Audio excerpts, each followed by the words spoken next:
All right. Hello, everybody, and welcome to Chapter 3, Session 3 of the Imris Saga Rising Shadows campaign. I am joined by the entirety of the cast, although Charlie is currently a black spot on your screen. They are here. Um, Thanks, everybody, for coming. How's everybody doing? In our Marisa, souls. how's the new job? Is it still going well? It's very good. Wish I could talk about it more, but I enjoy it Are a you lot. working on a Jurassic Park adjacent game? Wow, how'd you know? I'm just kidding. I did it. That'd be a weird. I think Naughty Dog could make a good Jurassic Park game.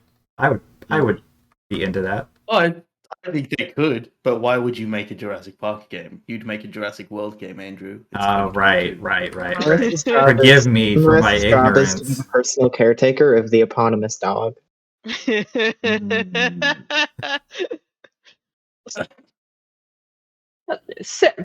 Goddamn. Ramona makes one joke per session, and everyone gets to hear Marissa's laugh. I make like 8 or 12 zingers every single session, and in the pre-show, I make zingers. Let's Never be get to hear real. Marissa's laugh. The pre-show is your best That joke. was a good joke. To That's true. Yeah, the pre-show is where I really shine, quite frankly. I Your jokes have apologize. a percentage hit rate that is close to Star Wars movies. Oh, I thought you were going Ow. to say that my to hit and my to joke are the same for me and Alveron. But True. Probably pretty that similar. actually, the Star Wars comparison hurt worse. Really. All right. But you know, if it is the 2-hit, then your crits, you crit on what is it, 18, 19? 19. No, that was the old sword. I don't have that anymore. That Oh, never never came mind, up okay. either. I don't think it ever happened. Maybe No, once. I had a double chance to crit, and I crit on a 20, but I never crit on a 19. Yeah. That the entire time. I quit 3 I have times. an important announcement. Against... Yes. You What have is an your announcement? announcement? One of the birds I've made friends with just walked up to the sliding glass window next to me, set down a little bit of a penny, and then just flew away. Nice. You're in. You got the Ravens on your side. That's Wait, right. did you say a little bit of a penny? Right, It that looks was going to like be a my penny, but it follow-up. It's to be something else. I can't tell from this angle. Maybe it's a Okay. Civil War coin or something. Some really old coin. Right, I was like, I a found hate this penny? ancient Roman thing. Maybe it's the key to the lost civilization of not Atlantis, because that's overdone. I'd have to think of a different lost civilization. Anyway, Is Moo a lost one? Is that a thing? that is a thing. I've heard of that.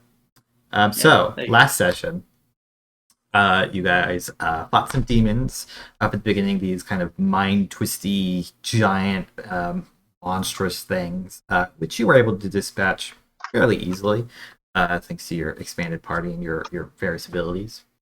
You discovered that this area seems to have this kind of blanket, almost physical present darkness, which cheats the mind with various kinds of illusions, both physical and auditory, which is incredibly depressing and prevents you from those who have been come under its influence from getting your full rest. So you guys had kind of discovered there might be a time crunch here that will get worse and worse. You got to the bridge leading up to the city, found this enormous bridge.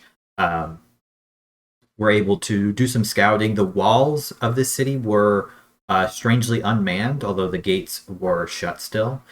You scaled the building. You scaled the walls and kind of entered in, finding surprisingly good conditioned buildings everywhere. Like, it didn't seem like this place had been abandoned for millennia, and that somebody was still living here, at least keeping things in good repair. But you didn't see any people.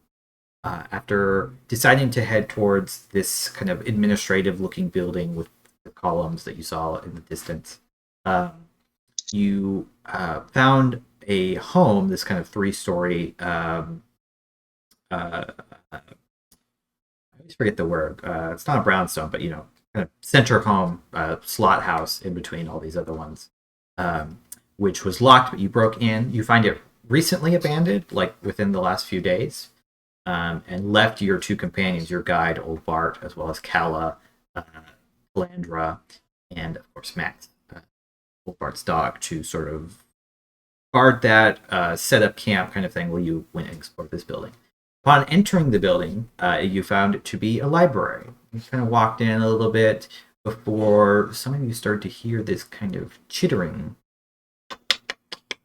sounds, and you noted that there were some webs large in different spots, but Uba had already been kind of tempted by what seemed to be a glass case full of various kinds of treasures, and they had approached it. And during that time, one of these creatures, not having noticed you quite yet, was beginning to make its way near to where you all are standing. That's kind of where we've paused everything. Will took a step outside upon realization that there might be creatures in here, especially spider-like creatures. They're standing right there. What I want to know is Uba and Sulveran, you two are basically like, Sulveran especially, you're like not far from this creature at all. Like you could take a step and reach out and touch it. It seems to be looking straight ahead, but if you make a sudden movement, very likely it will turn its gaze towards you. And Uba, you're in a similar predicament at the moment. You're not sure. You know that there's at least a couple other ones of these creatures, but you're not sure where they're at the moment. What are the two of you doing? I think that Uba is just gonna like maybe go into. Actually, no, they're just gonna be completely stood still. Not necessarily because they're trying to be stealthy, but because like for a draconic creature, seeing a drake fused with a spider is probably very disturbing. So I think they're just kind of frozen there. But I think Pass Without a Trace is still active, so that might help. It is. It is still active on you. I think the rest of the party is a little bit too far at the moment. You moved away. Okay, you're just staying still. That's fine. Sulveran, what are you doing? I think normally Sulveran's instinct would probably be to already be popping his guardians, but he last was like putting his hand on Uba's shoulder and neck, kind of trying to keep them from going into the loot. And so he's just going to kind of reflect Uba's posture, going very still. And I can't, like, are we supposed to be able to see anything other than a gray screen? You should be able to. Can everybody else see stuff? Yeah, I can see. All right, I reloaded once. So I'll try again. But yeah, I guess he's readying an action, if that can be possible, to pop Spirit Guardians. But I can't see anything to make that. Yeah, you have to cast the spell to ready the spell. Yeah, so you would have to. I think. I'm pretty sure the way it works guards is is all of them. Parts of casting it, and then you hold the cast, and you're concentrating on holding it. Yeah. Okay. So if you wanted to do that, you could try to make a sleight of hand check to do it quietly. It's gonna be pretty hard because they're like. Yeah, right no, it's there. too close. In that case, then can he ready to use his alpenstock without being disruptive? Yeah, you can ready an attack for if a creature approaches. Yeah, so if a creature comes within range, then he will can it be multi-conditional? Like if a creature comes within range and it's clear that like somebody in the party has been seen, that he's ready to lay the smack down? Sure, yeah, it could be. If an alert creature is within range, you're going to attack it. Yeah. Okay. You should also specify an enemy creature. Yeah, please don't whack Uba with the elven stuff. You have the option to not use your reaction, but you lose your ready thing, I'm pretty sure. Yeah. So yeah, he's just like standing there with Uba, like Mutt and Jeff. Very tall, very short. Okay, Medea, you can kind of see this happening, although you have a little bit of distance to it. What are you doing? Does it seem like this thing knows something is here? It doesn't at the moment. It seems like it was moving from one area to another area and is just kind of going about its business. It doesn't seem like heightened alertness. You guys were very stealthy entering into here. But again, it's passing very close to the two of them. If they make like more than a bit budge, it's probably gonna like see them. And Medea's gonna move up slightly and then duck around here and to see if anything happens. and then Will, I'm gonna say that you're not aware of this happening right now since you were kind of turning around to exit. Yeah, I think Will is already out the door. Yeah. We left before Uber started walking up there. Alveron, you are heading up. I'm gonna have you. Actually, you've got 20. I think you do notice this. Oh wait. You do not have dark vision. I will have you then roll me a perception check, and you have disadvantage on it because you are in dim light, not dark vision. Gotcha.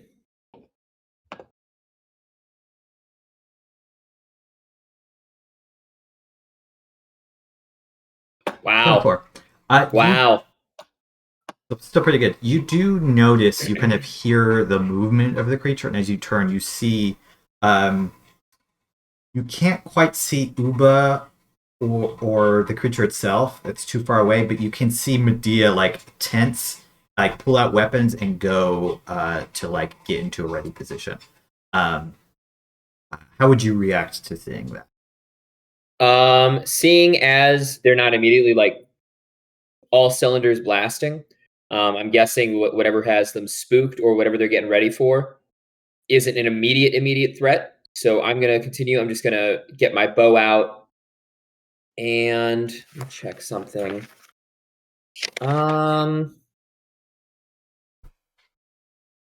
Yeah, I'm gonna have an arrow knocked and ready to go, and I am going to. I'm moving up those stairs. Oh, I think you did you just activate the dark vision or the lack of dark vision on me? You just selected your token. That's what it was. Gotcha. Though you should still be able to see like the map. Yeah, I can see the vague outline. Okay, I'll move up one, and I guess and I'll take the hide action, so I'll try to stealth my way through here. Okay. If I wasn't already doing that, but yes, you were already being stealthy. So because I'm gonna have Alveron and Medea both make stealth checks because you guys moved. This is like kind of a new situation. We're gonna do the new stealth checks. For Uba and Sulveran, I'm basically going to use a passive stealth for you guys, since you're not actively doing anything. This is just about how stealthy you are. Uba, of course, you get the +10. You're basically invisible, so you've got a 28 right now. Passive stealth. goddamn. Okay. And then Alveron is just going to slink along this. Oh my god, what's the word for it? Railing. Railing, thank you. Yeah, Or balcony. just kind of hugging along the railing on here. And he is like, especially if we're hearing the skittering and everything. I am looking up just in case there's skitterings up along the walls above me or anything. You don't see anything above you. Medea, if you can also make me that. Yeah, I can. 1 second. I probably will not do very well on this without help, so... Okay. Yeah, but when you fail that stealth check, Sulveran might get a swing at whatever comes Holy near you. shit, okay. That's not bad. You do stealth as quietly as you can over towards this corner. I'm gonna now roll to see if this thing notices. Mainly Sulveran. I think it pretty much can't notice Ubo where they're at.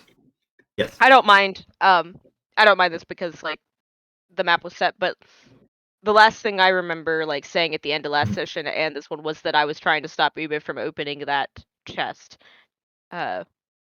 Yes, and my recollection is that Uba had been swayed from doing that. Okay. I just wasn't sure why we were so far apart, but that works. That's fine. Yeah, you basically just hadn't gotten over to them by the time that they were doing that, but they had stopped of their own volition because Uba had rolled an 11 on the wisdom. Just high enough, according to what Marisa had decided for themselves, not what I had decided. Okay. See, you're right there.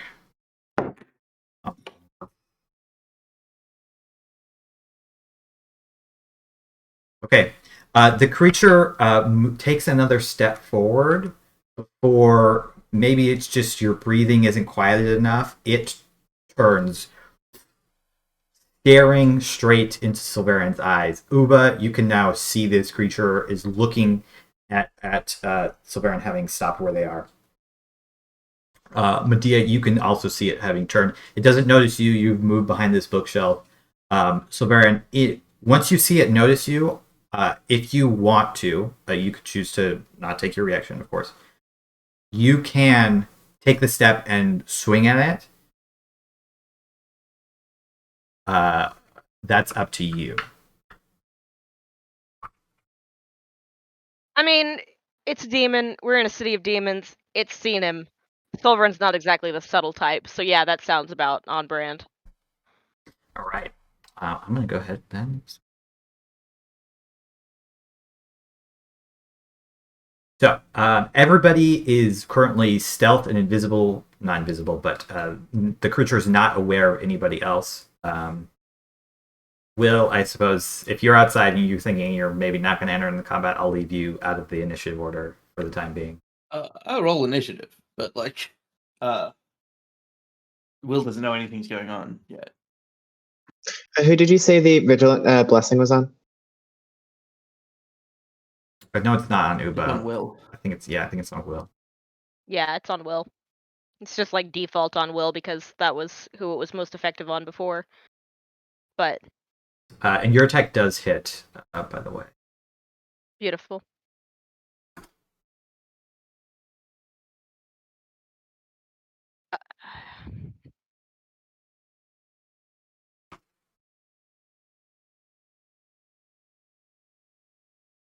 I'm waiting on people to roll initiative.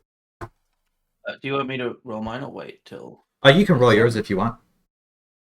I just figured it's easier if. It's already in there. Yeah. Yeah.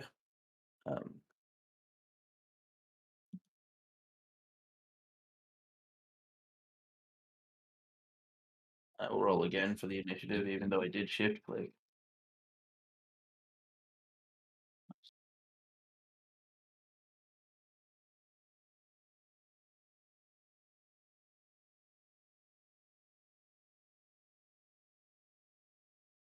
So your actual one is the 21.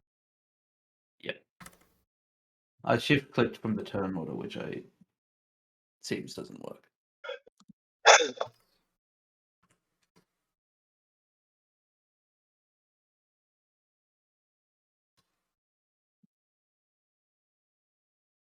The bludgeoning rolled automatically, but I just finally hit Blessed Strikes.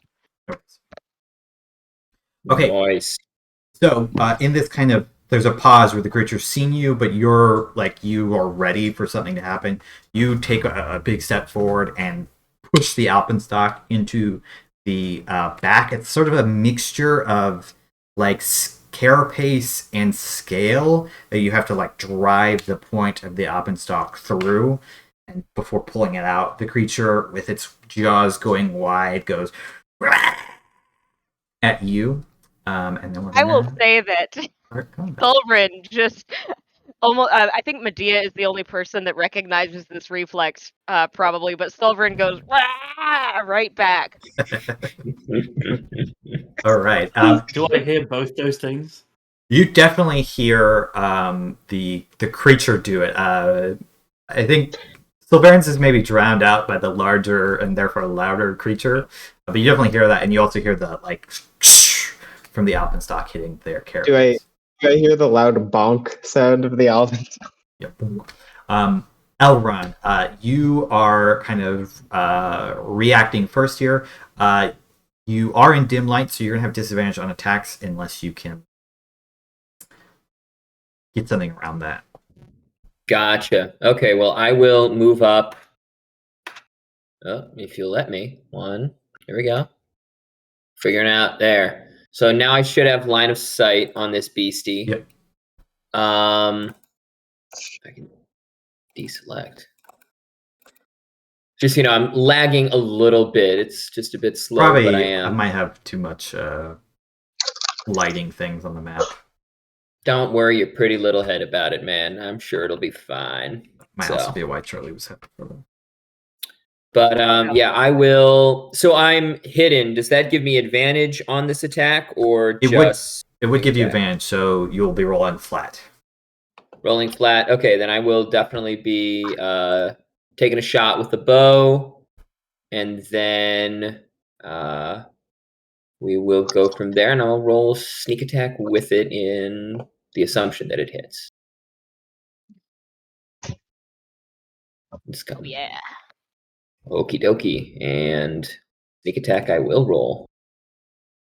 Oh, God, I love the sound of all the clicky clacks. All right. Damage, decent. Yeah, right? And then I will use my bonus action and hide. So I can make that check again for you. Yes, please. Straight up 3 times what Sulveran did. That is Ooh. beautiful. Not good. Well, not beautiful. Can I just narrate for that? Sure. Just knowing that absolutely sunk that shot into the carapace right in the back, buried in. You could definitely tell that there's not bone under this thing, but I hit something hard and important. Alveron, not being used to being particularly proficient in combat, but having now gotten a little bit better and gotten a little more confident, actually lets out a little, yeah! At which point, I'm guessing some skittering starts to get a little bit closer to me. But, Indubitably. yeah. All right. That's your turn. Will, Did I you just can kind of flandered by you, by the way? a little bit. Just Flanders? Jesus. Will, you can hear all this commotion going on, the thwack of speaking of which, Alveron, you can use your bonus action to make a second attack if you want to. Or forget that, because you have the quiver. Or no, I used it tried to try hit. to hide. Right, never mind. I'm just trying to make sure we remember that you have that, because I know it's not standard. Should the first attack have had advantage because Alveron had hit earlier? It was flat because it's in dim light, and he does not have any dark vision stuff at the moment. All right, Will, like in the time that Will's been outside, she's like breathing quite heavily. She's pulled her hair out of the ponytail because she's starting to get like a slight headache anyway. But hearing her companions in strife, she will step back in the door. See this thing. I'm gonna make a wisdom check to see how wisdom save to see. I like it how when people terrified she is of this make slide wisdom thing. saves like for their own things, unprompted by me. Well, I'm gonna cast Vesta's Retching Royal on it, so she like lifts her hand really reflexively, and the like revulsion and disgust that she feels just like catapults into. Oh, hang on. There's a 45-foot range, and I think I'm outside. I'll do something else. It's air times. Instead, she will just reflexively cast harnessing that the anxiety and like stress that she's feeling in this moment and the like fear. I will cast Crippling Indecision like basically on that spot. Yes, Okay. I would like to do it. That thing, yes, I would like to do that, and yes, I'll click. Great, yeah. It's in the middle of this cube, not for some reason at the edge of it. So it has to make a DC 18 Wisdom save. Sure. So it's like it says that I can slow up to 6 creatures of my choice, but I have to know if creatures exist already, I assume, for that. Like, I can't just designate creatures that I don't know about. Yes, I will. Well, that's where you wanted the square, right? Yeah. Okay. It doesn't matter. There's no other creatures on the square. Yeah. Because Uba or so. Okay, let me make that saving throw. That is a failure. So they are slowed. Yep. And then Will, I think, kind of looks at Medea and says, I really need you to hit that thing, and gives you bardic inspiration, and then just like vanishes back out this door, and probably will not come back again. All right. Okay, that's gonna be Will's turn. Medea. You can see Medea this is, in creature is fact, very moving happy to go hit notably the thing. slower. Sorry, go ahead. So Medea is perfectly happy to go hit the thing for Will. That's what Medea is good at. Yeah. They will, in fact, just hit the thing a few times. First one, whiff. Second one, worse whiff. Okay. That This is one the does third one. Okay. I will drop a second level smite. Is this thing a fiend? For smite? It is, yes. That's kind of purposes. Okay. So this will be 4d8. Actually, I'm going to add the Bardic Inspiration die to that second attack to see if I can make it hit. Sure. Okay, I assume that'll hit as well then. Yes, that does hit. Okay, I'm going to drop a first and second level Bardic Smite on this as well then. So that's going to be 78. So this thing is a fiend.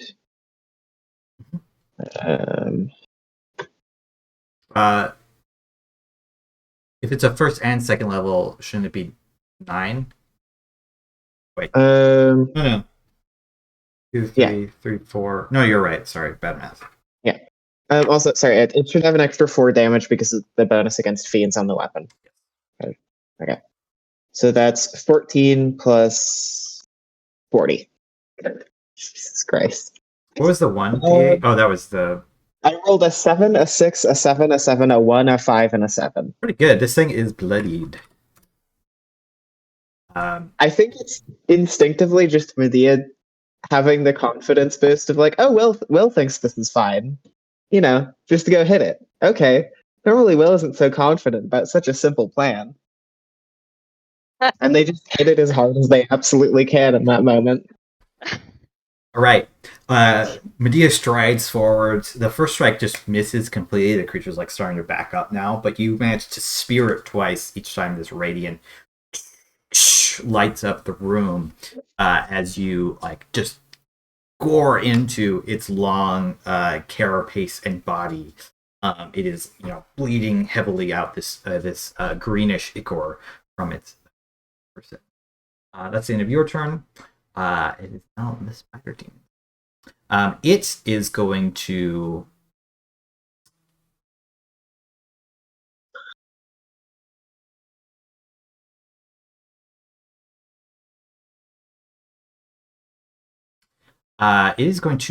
try to use its breath weapon on the two.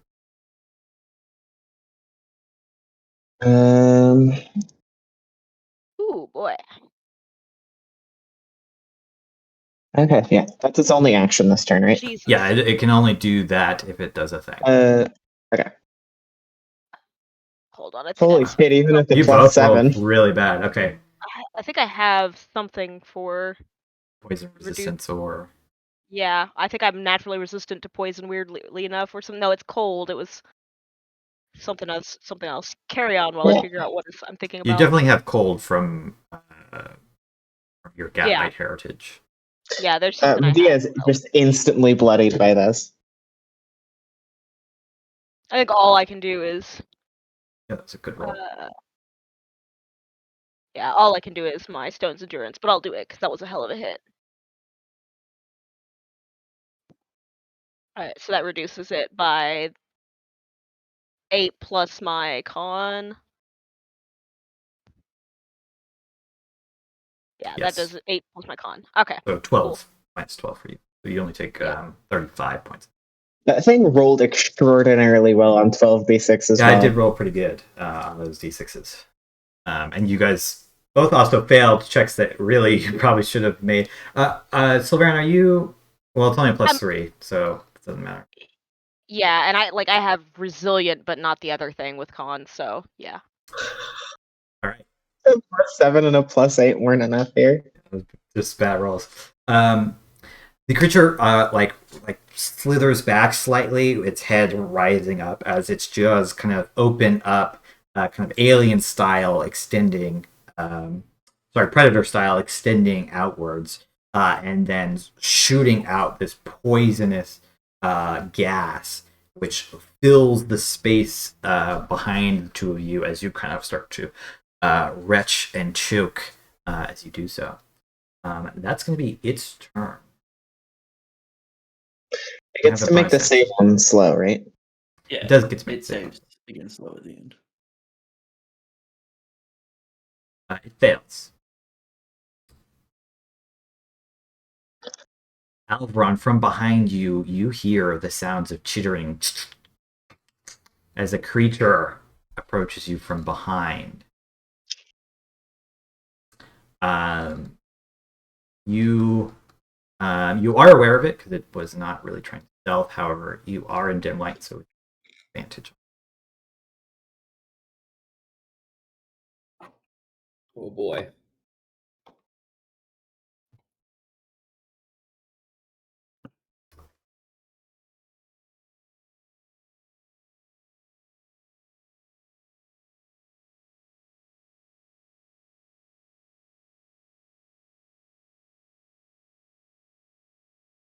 Bite attack, which misses you. Here's its 2 claws. These should have advantage. Oh, shit. Wait, why do they have advantage? Because Alveron is in dim light and therefore cannot see very well. Does dim light give advantage when the other creature can't see? I thought dim light only gave disadvantage on perception checks. I thought it was only if I was unaware of it. Pretty sure. Let me double check here real quick. Okay. I was going to say, I'm fairly sure of the other way around. It's actually technically darkness, but... I mean, I'll definitely take the hits if I take them. There, yeah. Okay, I thought you said it was dim light, not darkness, because then you'd be right. Yeah, that is advantage. I'm using the wrong term. Andrew is being nice by saying it's dim light Right. to make those of us without dark vision slightly less nerfed. These are also separate terms technically. It's the thing that is affecting your vision is lightly and heavily obscured, and then dim light and darkness cause those things. So as far as Alveron is concerned, it is heavily obscured. Meaning Gotcha. that he is effectively blinded. So yes, advantage and disadvantage.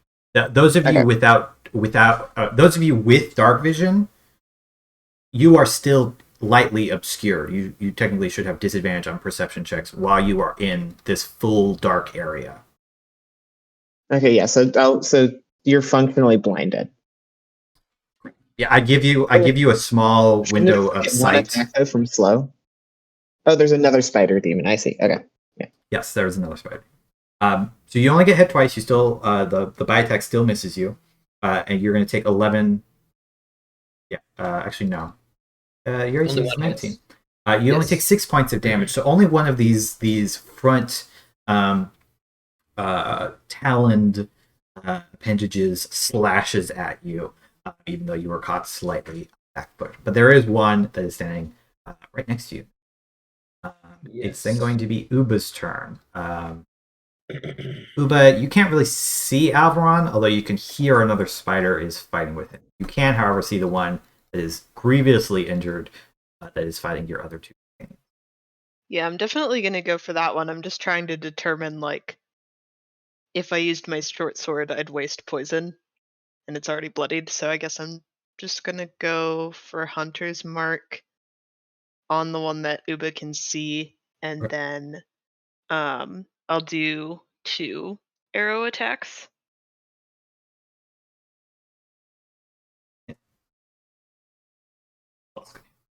And let me do, so it's already hurt, so that's Colossus Slayer. Yes. And Hunter's Mark, a d6 for each of them. And then I'll add plus. Colossus Slayer is a D8, I think. Yeah, 1d8 for Colossus Slayer, and then 2d6s for Hunter's both Mark. hits. Yep. Yeah, and then I'm adding plus 3 because this is a fiend, right? Correct. Okay. Let's see what we got. 15, that's just enough. Yay! How do you kill it? I think that Uba finally gets their act together after being scared of this Drake spider demon. So seeing Medea and Sulveran in danger, they aim 2 arrows, one kind of hitting what they assume would be its heart through its back, and then one is a headshot. The first arrow like kind of pierces through, maybe diving into one of the wounds that Sulveran had already made, and piercing whatever organs this creature might have. As there was like the second arrow taking it in the head, stops falling in a hump, a twisted.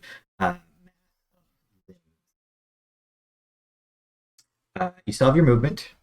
Yes, I think that Uba is going to move just 25 feet straight forward, and with the goal, I think, of healing Medea and Sulveran on the next turn, maybe, because they can't see Alveron still where they are. So Medea can. They both can see Alveron. Oh, you mean you can't see but Alveron? Yeah, Uba can't. And then Kojin will move up, but will not do anything on this turn. And I think that's it.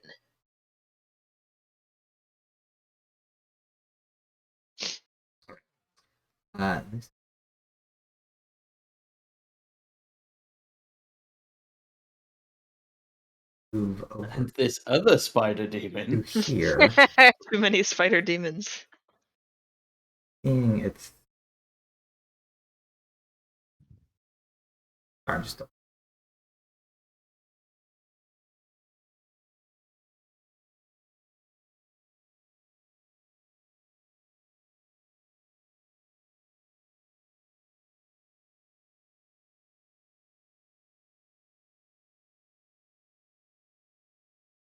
Okay. It is going to launch a web attack.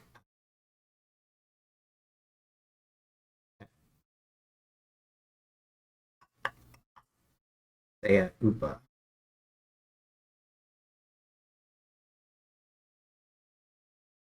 Ooh, roll on tower roll. Missing. So you see just like a web kind of shoot out at you, but flying overhead as you duck out of the way. It lands on the ground next to you.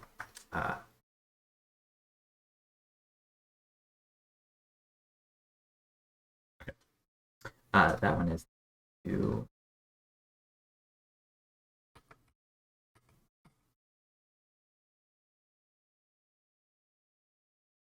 move down to there. Then Sulveran's turn. You said that Medea was bloodied. Are they far beyond bloodied or just bloodied? Like, Sulveran's standing right next to Medea, so he's taking a look, basically trying to decide if Medea looks like they're still in fighting condition. You're muted. Medea is bloodied, but like just barely bloodied. Like they're under, not dying. Yeah, I think Sulveran takes one look at Medea and like shrugs and mutters, well, we kill this one first, and steps to draw the attention of the spider demon that is besetting poor Alveron. And it's gonna go ahead and actually hold on. In terms of distance, he could make that 5 easily. So he's actually just gonna stalk up to it. So it is a balcony, and it is about like 9 feet up off the ground. Okay. I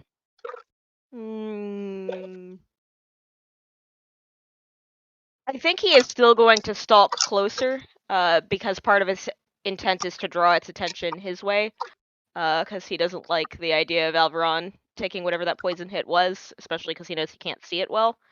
And so he's going to go ahead and I didn't realize this balcony. I wasn't paying attention the first time. I'm sorry. That's fine. Well, you said it's 9 foot tall. Can he reach up and grab for its legs if he's trying to make a touch attack? I'll let you make it at disadvantage, yeah. Because you're like You're already poisoned, so you're maybe reaching it out doesn't- through bars. That's true, you're poisoned, so you're already at disadvantage. But even if you weren't poisoned, you're like reaching at it through the balcony bars, so it's a little bit more difficult. But you can certainly try it, since you are so tall. Okay.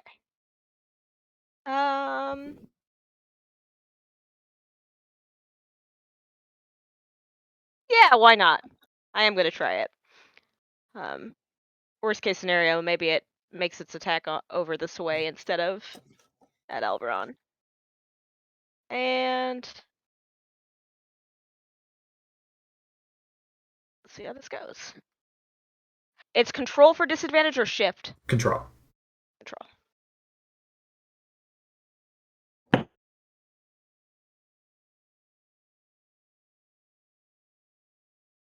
Ooh.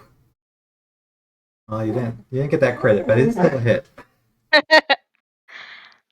would have been a nasty critical. That would have been a nasty critical. So I give you one.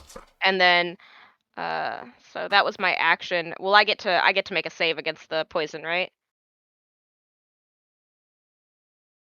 I think he was Yes. saying he'll be right back. Yeah. It did say gain a save at the end of your turn.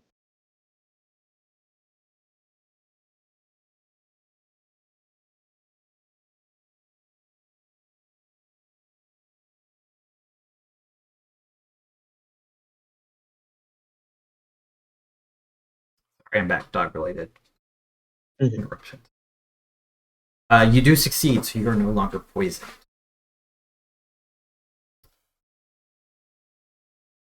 And I would like to say that, yeah, Sulveran just kind of like stretches onto his toes as he reaches through these bars, which is kind of possibly ridiculous to Alveron because he's just like scrambling and he just like slaps the like extended wing of this creature, and the part that like he touches just begins to desiccate the way that like an insect that has been sitting there and has like like a butterfly's wings. It's like that because it has Yeah. wings, right? Drying out, getting off. You can touch it. The creature now looks down at you, noticing this goes.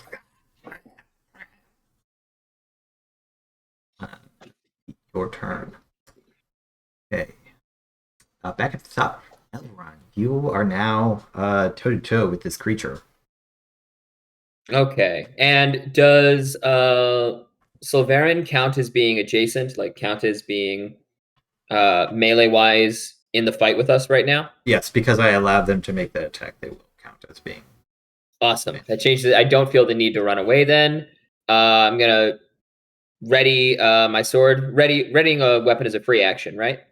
Drawing a weapon is a free Drawing action. a weapon, yeah, just one, I believe. Okay, yeah, I'll draw the sword. Just drop the bow and get the sword out, and then I will make a melee attack against the creature. All right.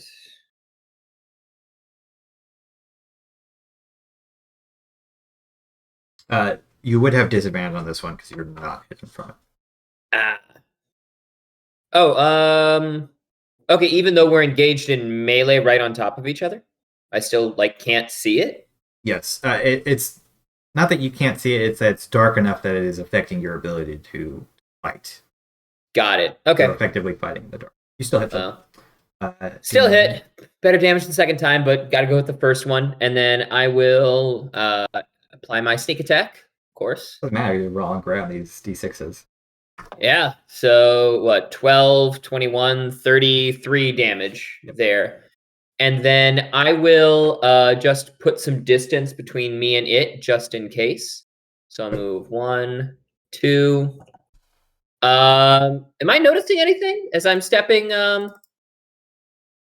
away? Like anything to my left or right? Make a perception check. Okay. Disadvantage because you're in the darkness. All right.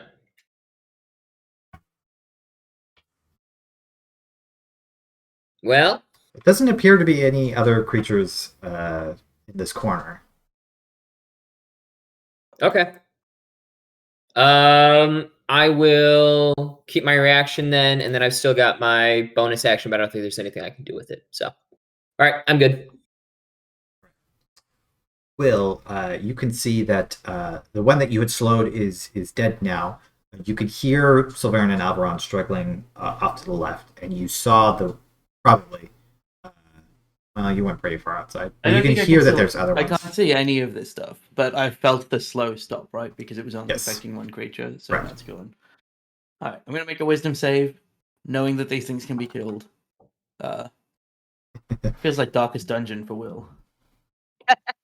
Alright, it's great. I think Will like steals herself, grabs like both corners of her cloak, really like white knuckles them, and just like flies into the room. What does that guy so say? that's- He says something like, "Your conviction takes hold." Yeah, they can be beat. Okay, so I got 25, and I kind of knew where Alveron was as I left, Yes. so I'm going to assume that Alveron continued in that Alveron way. I'm going to put myself on the other side of this, but I'm trying to stand on top of the bookcase to kind of see as much as I can. Stop saying I'm colliding with a wall. Yeah, I probably won't let you do that. Okay. It's not a great way for you to be if- on a wall, but you yeah. can see it if you're standing on the I bookshelf. can see the other one as well from here on my actual. Yes, you can see both of them. All right. Will takes an enormous breath. It's just like trying to get past the fear that's still like in her head. She probably flew through some spider webs and just midair was like doing a like flailing roll to get rid of spider webs that were freaking her out. But I guess the best thing to do when you don't want to think about anything is to cast Magic Missile at 5th level against the one that's fighting Alveron and Sulveran. Do it. So she just like lashes her Roll hand that out. This is like the D4s. most instinctive way that Will has ever fought. I think I have to roll this one manually. Yes, because the So it's I think the rules as written version of Magic Missile is done. Here, roll, Steve. Plus 7. Yeah, she just flails her hand out, and as it rakes across as she like rakes that hand across the air in front of her, she like her spell book has like put in front of her cat's eyes the spell for Magic Missile, and just 7 of these little like stars in the. Do I do stars? No, they're just like motes of light, like her sea beacons, and they just flash across it for 20 points of damage, which was as bad a roll as Alveron is rolling good on sneak attacks. Yeah, it's a lot of ones there. However, it is enough to bloody this creature as these motes of magic crash into the side of him. This kind of greenish ichor coming out from each blow as these holes are kind of singed into its frame. And I will yell at Medea, just keep hitting them for more bardic inspiration. David. Medea Never gives not be hitting them. Medea gives a big thumbs up and sees that they seem to have that one somewhat covered, and they can see the other bug one flew behind. So they're going to sprint over to here. And then can I fully on hands heal myself 10 hit points and end the poison condition in the same use of that action, or do I have to use 2 separate actions to do that? No, you could do both as long as you spend the prerequisite amount of hit points. Yeah. So Medea, as they run over, will press a hand to their chest, It's and probably seemingly put poison in their right. body. What do you say? That's probably not how it works, Rob. But And they seem to revitalize their energy a little bit.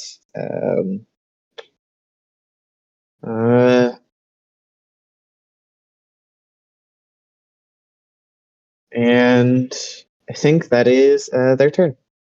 They just seem to guard way to like prevent this bug from rushing down at will from their back or from her back. You move up. You can't quite get into fighting range, so you heal yourself and kind of ready. Will is also still on top of the On top of the bookshelf, yeah. Which anybody, if you want to get on the bookshelves, that's fine. It's difficult terrain, etc. This is dead. This one's still alive. Now having been touched by Sulveran down below. I Wait, don't you like said it. that. That's not what I meant. Phrasing was bad there. Are we still doing phrasing? That was my bad. Having been attacked by Sulveran standing beneath them on the balcony, they're going to kind of crawl down their way over there. So they're kind of like half on the bookshelf, half on the side of the wall there, facing you. And they are going to attack. So they're going to use their bite attack first off.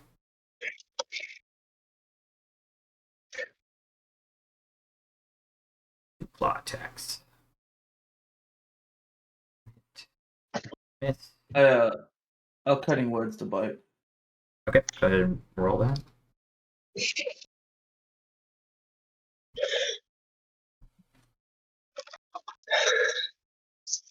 Nice. That is enough. So thanks to you want to do a cutting words, or do you just want me to? Will shout something that is only slightly more eloquent than you're just a stupid bug. Even though Will knows that spiders are not really, it's not technically that correct to just say they're bugs anyway. These things are weird. But Can we mentally hear the entomology lesson that Will is going to be giving us later to explain herself? By the way, I just want to know, I'm not actually an idiot. I do know that spiders are wrong. I like that you think Will thinks she has to explain herself to any of you. certainly some of you don't know what entomology is. Yeah, that's definitely the case. So, but the cutting words does make that attack Yeah, miss. you mean arachnology? All of these attack misses. Yeah, so Sulveran just like breathes a sigh of relief when the first bite misses, and then just like watches in sheer mystification as this creature claws in his direction twice, and he does not move a muscle. It does like glance against your arm. Uba, it is then your turn. You currently can't see either of the creatures, although you roughly know that one's over here-ish. One's over here-ish. I think so. I haven't used Landstrad before, and it says that moving through non-magical terrain doesn't cost extra movement. Would a bookshelf count or not? Because I'm not moving through it. I'm moving on top of it. Everything counts. Everything you counts. basically It's not can't be affected by non-magical difficult terrain. So if I Correct. moved onto a bookshelf, that would be fine. Yes, you can do that without expending extra. Okay. Right, so I'm mentally imagining right now, like Uba shouting parkour. God. I think. Let me just see really quickly. Okay, I think Uba's gonna like tiptoe around the dead. Everyone's getting on the Spider bookshelves. I Man. should just get rid of them from blocking line of sight. Yeah, I think so. Now I think Uba would be able to see the. Yes. Okay. Standing on top of the bookshelf, can- you can see either. Okay, I'll move a little bit closer, like here. And I think. Can you ping where the one is near Alveron? Because I'm not for sure. Right there. Okay. Oh yeah, I think technically that. Let me just get rid of it. Okay. I was thinking of doing the like barrage spell that I have, but I think it would probably hit Sulveran, so I'm just gonna do the arrows again. Oh, and Uba is also putting Hunter's Mark on this one now since the other one's dead. One section. How's mark? Second one misses. Okay, so I'll do 1d6 for Hunter Mark. And is this one hit already? Yes. Okay, so let me do that.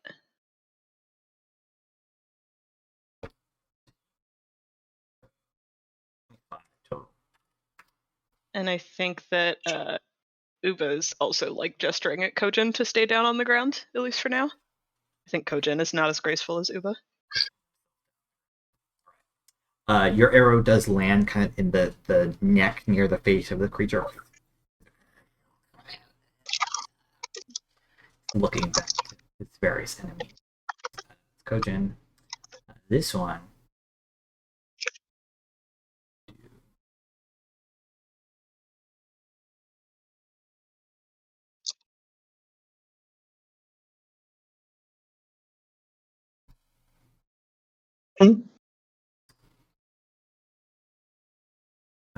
Is going to move up. But it is going to use its breath weapon once it gets up there. Has not used it this one. Wonder if it can still hit Will. It can, Holy and it will. what is that roll? It will angle it to do so. Who is that targeting? Medea and Will. I need both of you to make a con save. Medea, you succeed. So you take half damage and you're not poisoned. I would have just been instantly downed if I didn't make that. That's exactly my. Will Hell is yeah. golden. You Right. only take, so the two of you only take 22 points of damage, and neither of you are poisoned. As you like quickly hold your breath, poisonous gas cloud just washes over the area in front of the both of you. We have like monster constitution. If we were a party of monsters that PCs were fighting, we have their constitution. Yeah, you guys are really good. That's why I was like earlier when you failed those checks, I was so surprised. All right, that's going to be its turn. Insane roll on 12d6 though. I'm rolling really good on d6s right now. Yeah. Andrew? Yes. Just this is on me. I do have dark vision. The belt of Elkarandar's Chosen gives me dark vision. Go ahead. This Okay. is entirely on me. Wow. No, that's okay. Yeah, you do have 60 I foot think dark we're putting vision. you down. I think, Sean, we're going to take you to the vet, and we're going to have to do it. Yep. Okay, I've updated your Yeah. token. I kind of like the idea that like Alveron was just so scared that they thought that they couldn't see. No, this entire time I was just, wow, it's really, really dark. Just having a Down, panic attack. drank that potion. It's like, wow, you guys said it was going to be really dark. It is really dark in here. Oh boy. He's like, wait, It's really wait. dark in here. Like the placebo effect of the potion helps, but internally they're like, wait, this didn't actually change anything. You've just been like heavily squinting at everything. Like, what can I see? Wait, Okay. guys, my eyelids are supposed to be open. It is Sulveran's turn next. It's funny. Who turned on the lights? All You just right, and forgot to then hit so the button on the belt that activated your yeah, night vision. yeah. Actually, the last time he came out of the bathroom, he didn't finish doing up his belt, and you know, that's right. It's never been connected. Yeah, that um, happened. You missed a loop. That was enough. the critter next to Sulveran is bloodied, correct? It's very well. It's grievously injured. Yes, the other one has not been hit yet. All right, got it. And these bookshelves are how tall that everybody's treading on? Those are like 7-ish feet or so. Okay.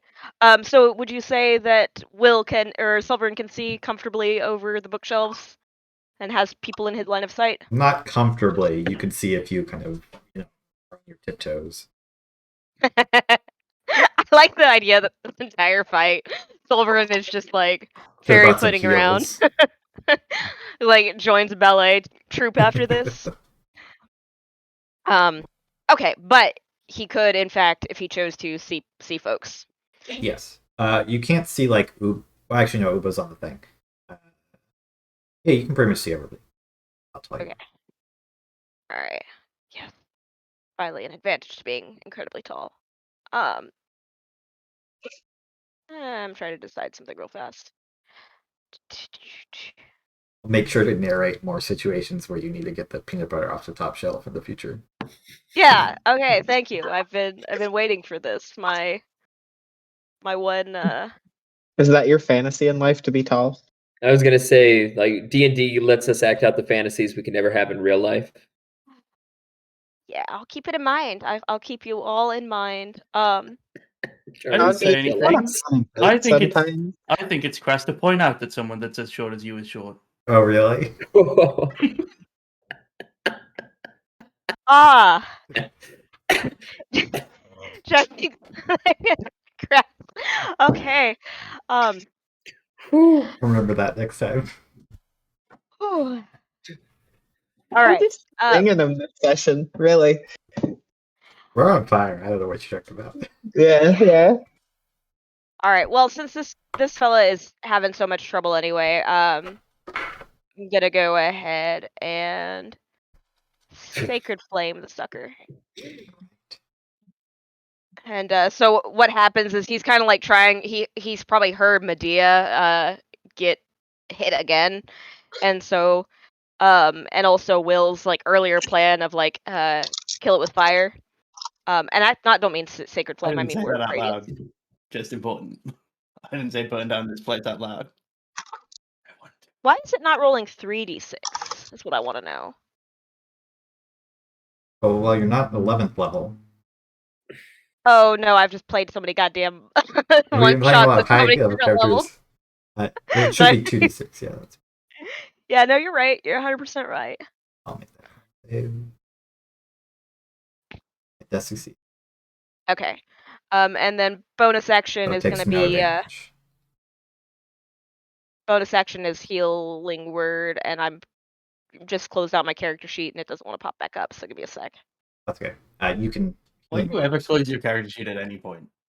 It's not so much that I did it on purpose. I don't quite know how I did it. It just vanished, and so I'm assuming I closed it out and not that Foundry ate it. But he will call out to Medea and say, just a little bit more. And I don't know who that was speaking. It wasn't Sulveran. Just a tad more, please. Oh, Most Governor British D moment of needs Sulveran. some help from me, Well, your local cleric. Alright, Alveron, it's your turn. While Sulveran is trying to cast Healing Word, struggling to do so. I just It'd be. It's just 1d4 plus 5, right, for Sulveran? Yes. Yeah, 1d4 it plus is. 5. God, I just saw off topic. We need to post that to stream. That absolutely needs to make it in. I found that on Google. That exists. Oh, yeah. In that exact confirmation. I'm Very just hard to making give someone the break in, by the chat way. really quick. Oh, Jesus. Okay. So I'm gonna. I should be able to reach if I come down. I can reach this bad boy. Yeah, you can walk over, and it is still in that square. Awesome. Then I will. And I will drop that image real quick. Come down closer to it. For this. Where did you And put I'm gonna get the, sued by touched by an angel. Where did you get the? One second. I'm trying to find the official art for the characters. Found it. Okay. I'm making something. I'm whipping up something in the lab. This is what they were talking about in the off topic. I This is Inside. what fucking- happens, Andrew, when you say something like touched from below by Sulveran. It was bad Like- already when he said touch. I wasn't I was thinking already like giggling. at all when I said that. I would have cast another of a similar nature, but I guess Oh, I have to handle it again. That is a miss as you take a I big handed the luck mote off to somebody else. It wasn't Sulveran. Yeah. Let's look at the bonus action attack, right? Only if you have an offhand. The bonus action Oh. attacks only with the ranged weapons. With the quiver. Oh, gotcha. Okay. Yeah, I don't think I have an offhand. I didn't say I readied my dagger or anything, so. Okay, well, that's annoying. Just swing I'm always low happy. and- You could pull out a dagger if you want, like the cutlass. So Yeah, but it's not a magical weapon, so it wouldn't. it's true. Let me see something. No, none of those spells really are what I want to do Yeah, and you with can't this. you can't dual wield with the rapier. No. I would need the actual what's it called? That thing. Yeah, we all know what I'm No, talking actually, about. you can because the cutlass is it's a light weapon. It's technically a scimitar. Oh. Oh. Well. So you can do that That might- for future knowledge. Huh. Okay. Well, You that also- actually is good. Have a scimitar of wounding that I don't think anybody's ever used, which you could also duel. Sorry, the new image is definitely getting posted from off top.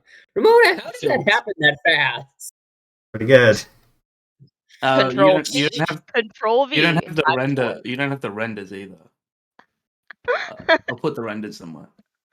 That's All right, Alveron, you do. yeah, that's the end of my You do. turn. Life. You Sorry, I can, got distracted. do you have to hit to do the move to do your free move away thing, or do you just have to make an attack? No, I just need to make a melee attack. Did you want to move? Yes, I will step back. I'm just checking. Yeah, Booming Blade is a full action, not a bonus action, so I'll take step back.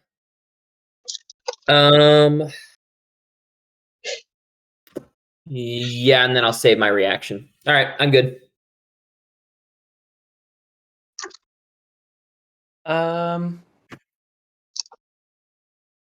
Will. I think Will is too affected by the horror of these things to really think about conserving stuff the way she normally does. Wait. Okay, I'll remind you at the end of this. Okay. I will. So she turns to the one that's uninjured, and like an ethereal version of her kind of appears that's its size, and just reaches out this elongating arm and just stabs directly into its head. And I'll cast confusion as like a spectral finger like twirls its brain around. All right. Which one are you targeting? The one that's next to you, but I'm also avoiding hitting Medea. Okay, yeah. I was gonna say Medea is I like don't want very to hit obviously Medea. trying to like keep this thing away while like looking back to Will. Yeah, I mean Will's fine. It fails. Yeah. Right. Hell yeah. Hell yeah. And I'm gonna save my last bardic inspiration for cutting words. Something I didn't realize is it moved into my range last turn, so I should have gotten an attack of opportunity from Polar Master. Yeah, that's right. I totally forgot.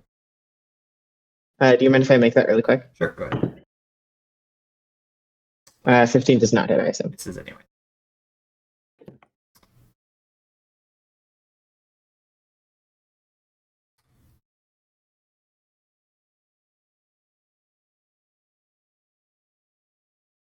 Okay, it is then your turn.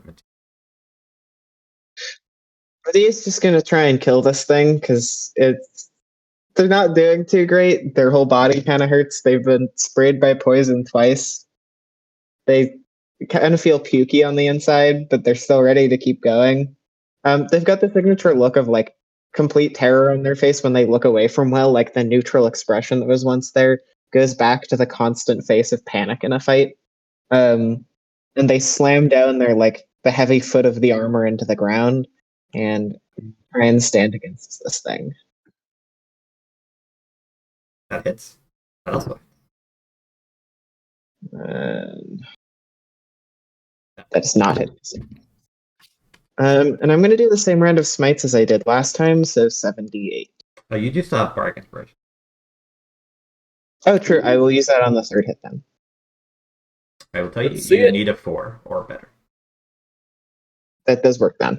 Does hit. Woo! I'm going to just blow another smite and drop 10d8 on this thing because I want it dead as soon as possible. That'll probably, well, it Damn. might do it. It'll get you there. 49 damage. It is not quite, it doesn't bring it down because it hadn't taken hardly any damage, but it is enough to bring it below bloody as you just kind of stab right through. Yeah, there's like the heavy clunk of like the boot of armor coming down, and they bring their entire weight down in like a single thrust at first, and then they rear back and they twist their body 90 degrees to instantly bring the back of the polearm into the head. flashes of radiance blurred out in the darkness as you wound this creature.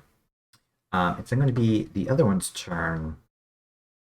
Somewhat annoyed by Sulveran, is going to skitter around you. Use its breath weapon attack. Also hitting Alveron. Does so. I need the two of you to make me Constitution saving throws. Okay. This is You're only gonna the take average breath this fight. Well, I just want to check something real quick. So, Sulveran, you take 19. Got All it. right. Let's see, baby.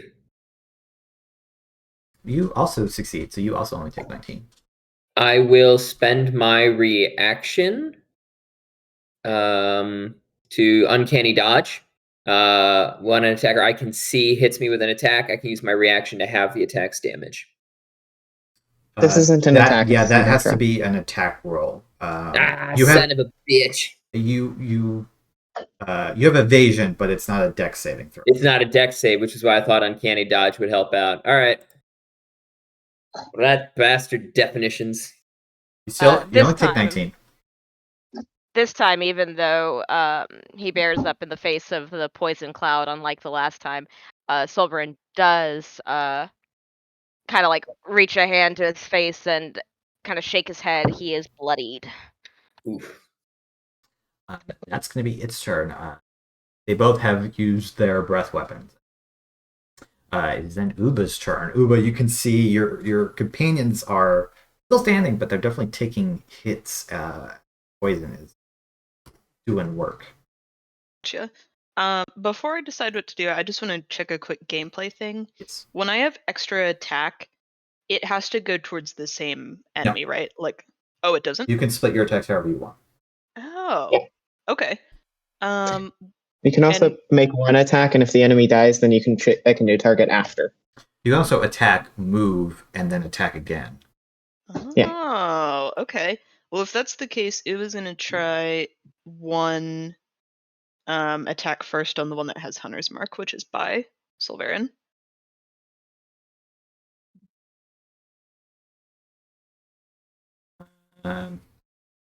Is there a reason why you would have an extra 1 in there? An extra 1? Yeah, you just barely missed. Can you find a one? I can't think of anything, unfortunately. No. Okay, so I guess I'll try again on the same one by Sulveran. Oh, Ugh. Didn't you buy a bunch of fire arrows? No, I wish I did. Oh no, That was me. That was Alveron. That's right. Okay. Yeah, so Both I guess of Uba's those just attacks useless. unfortunately miss as they ping ping off of the carapace scales of these creatures. Unable Embarrassing. to find I their mark. think. Yeah, I guess that'll be it, and Uba will have Kojin stay in the same spot. No movement. This one now needs to roll a d10. Yeah. A confusion. Yes. 6. 6 is the creature does it move or all take of them action? it doesn't. Yeah, nice. a lot of them it doesn't do anything. Yeah, 9 and 10 is the only one it can. But I think some of one them it is still gets to do working, a yeah. thing or has to Yeah. do something.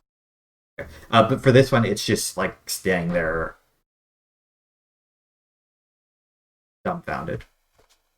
They can't do anything. It makes a save, right? Yes. Confused. End of its each turns, yeah. Oh, Which it does succeed at.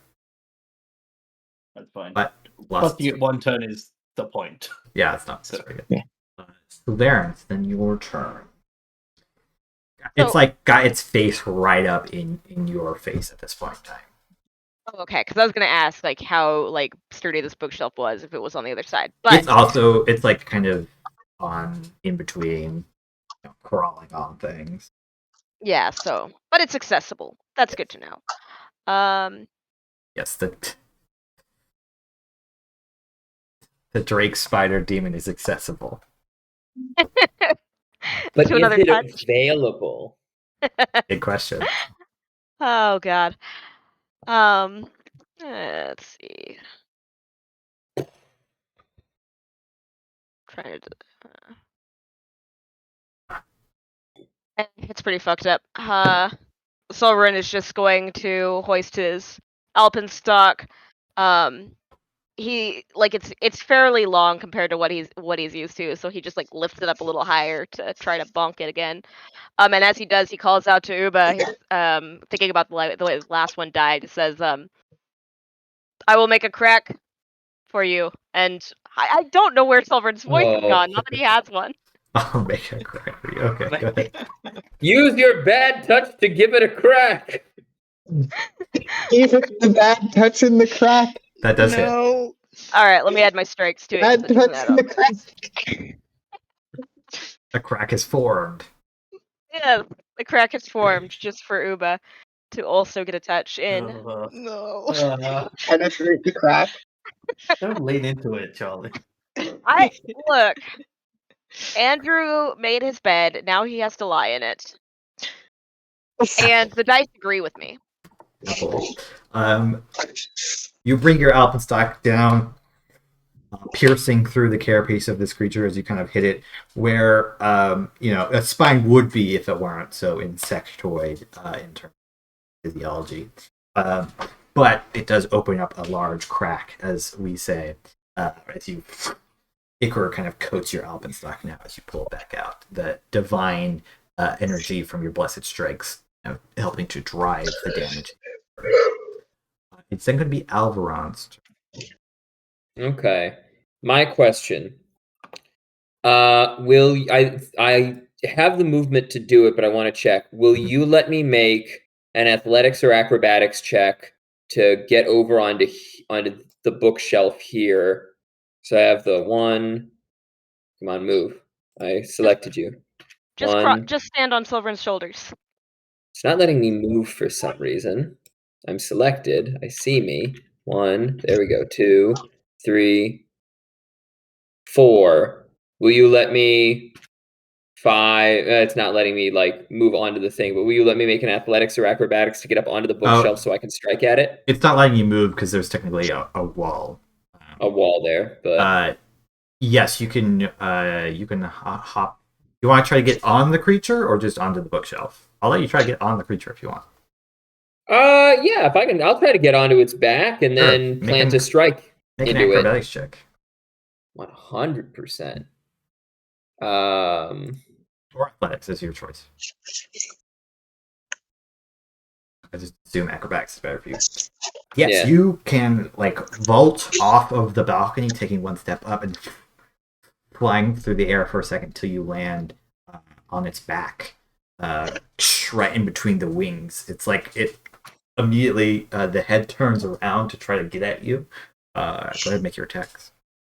Can I make this attack with advantage? Sure. For having jumped and straddled the creature. Yeah. Straddled it. Damn.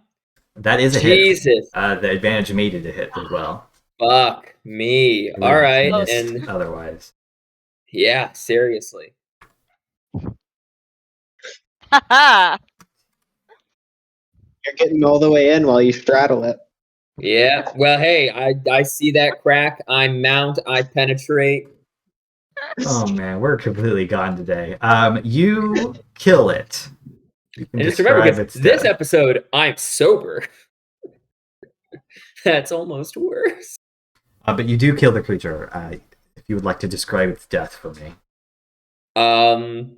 Just vaulting over the edge of the railing, landing onto it, the armor and the sword get this that seafoam green glow that Alveron's eyes get in a moment of power. And the sword, as it plunges in, there's almost the way that you get heat waves in the desert.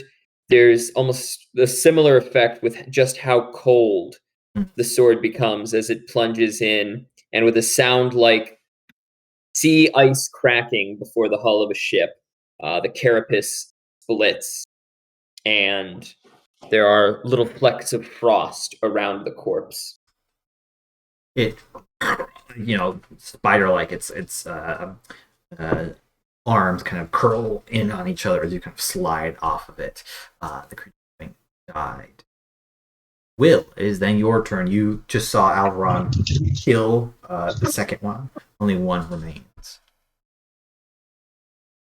Make a wisdom save. All right. I think Will is in control enough to not burn a 4th level spell slot to deal with this last one. She lashes out with the with both her hand and the spell cloth like at the same time, and a spectral dagger forms between them and just cuts into this thing. Hopefully, Yes, that does hit. well, 15 points of pretty sure it's bludgeoning damage, despite the fact that I've got it to slashing. If that makes a difference, actually, it should be slashing. It's a dagger. Doesn't matter here, but yes, it should be slashing. The Infinity Dagger cuts through, kind of slicing, nearly slicing one of the wings off as the creature back up. As soon as the dagger cuts through it, it dissipates into like arcane energy. And with my bonus action, I will just use a 1st level expend healing word on Medea. It's like almost casually when she's not putting any effort to make it bigger. Just Medea, nobody else. Yeah, everyone else seems to not be standing next to one of these spider demons. Medea, you heal 8 as your turn comes up. The last one is standing before you, grievously injured, looking like it doesn't have that many more blows to take. Medea, pretty happy with how the situation is going, is like, yeah, okay. Let's just kill it. There isn't that much more to it. Hit. Nice. Hit again. Oh, Papa. 31 do it. 31 is not quite enough. You stab twice before bringing the blunt end of your spear up around, kind of slapping it in the jaw. As it kind of hangs there, just barely, not quite dead. It's like teetering on the edge. They're gonna look to Medea and give a thumbs up. To Will. And just point to where they stabbed it like 3 times in a row and then bludgeoned it and sort of gesture like, there's your rope. Oh, to Uba, maybe. Uba, it is then your turn. Yeah, so I think Uba can still hit it from like all the way up here. Yeah, it's kind of. So yeah, Uba's gonna move Hunter's Mark over to this one now, and then is gonna do 2 longbow attacks. And if one of them hits, then Kojin will use their reaction. That's it. Sweet. Okay, so let me do Double max damage. let me do Hunter's Mark and Colossus Slayer plus There's no way this being doesn't first. elevate. I want you to finish the damage, but it is already dead. Okay, I'll do Kojin's too, just to see if Kojin didn't do anything else in this fight, so oh, it didn't actually roll, sorry. Yeah. Take 2 points of damage. I like that Uber went from scared as hell to killing 2 of these things. I'm very surprised that Uba was actually useful in a fight. It's been a little while. Here, Uba and Alveron have both just had a good combat. Yeah. It was useful in the pirate ship combat as well. That's fair. It was just the last one. Uba didn't hit anything and was just trying to hit the air. These 2 arrows fly straight and true, landing straight in the marks where that Medea had just pointed out, diving in, dealing the last blows of damage as the final from Kojin's thunder racks the body. It too died. We end combat. Everything goes kind of quiet as these creatures are still slightly spasming slowly. All the life drains distance from them.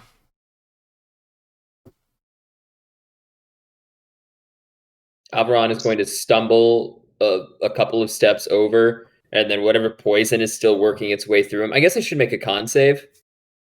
See if I can shake off the poison. You're not Yeah, poisoned at the end of because your turn, you should. you succeeded. I thought you succeeded your con save. Oh, I did succeed at it. Never mind. But I still walk over and just the last of that just comes out of his system as he just upchucks a little bit in the corner. Just walks back, takes drinks out of the water skin. I'm good. I'm good. All sounds of chittering have faded, although there are still, now that you're kind of looking around, still many webs here and there in this building. What are you guys doing? Will sits down on top of the bookshelf and is just like taking these deep breaths of air to try and like calm her like racing heart, but will keep her eyes open to watch the others or what they're doing. Or maybe You still have a she's stack just of going that to sit terror there. effect as well, right? From the darkness. You still have a stack of effect from that like terror on your mind, right? Like you can't Yeah, regain hit dice still. Correct. Yeah. yeah, I can't get hit dice back. But I'll send the cat out ranging to kind of watch what everybody else is doing.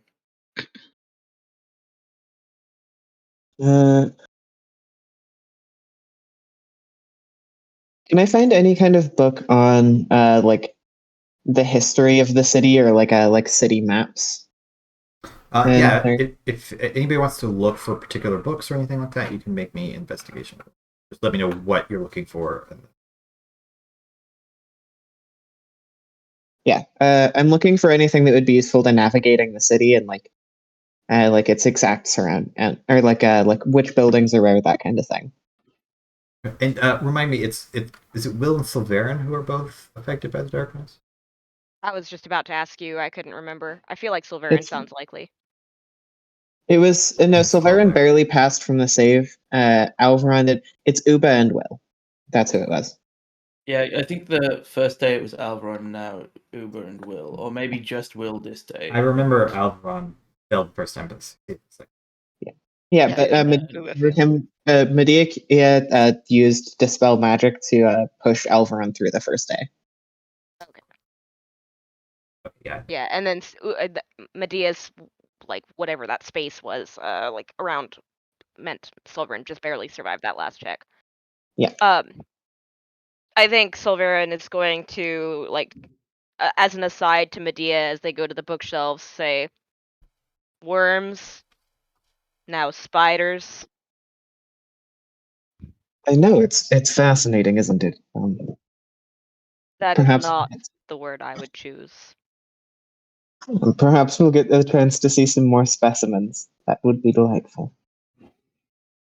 That is also not the word I would choose.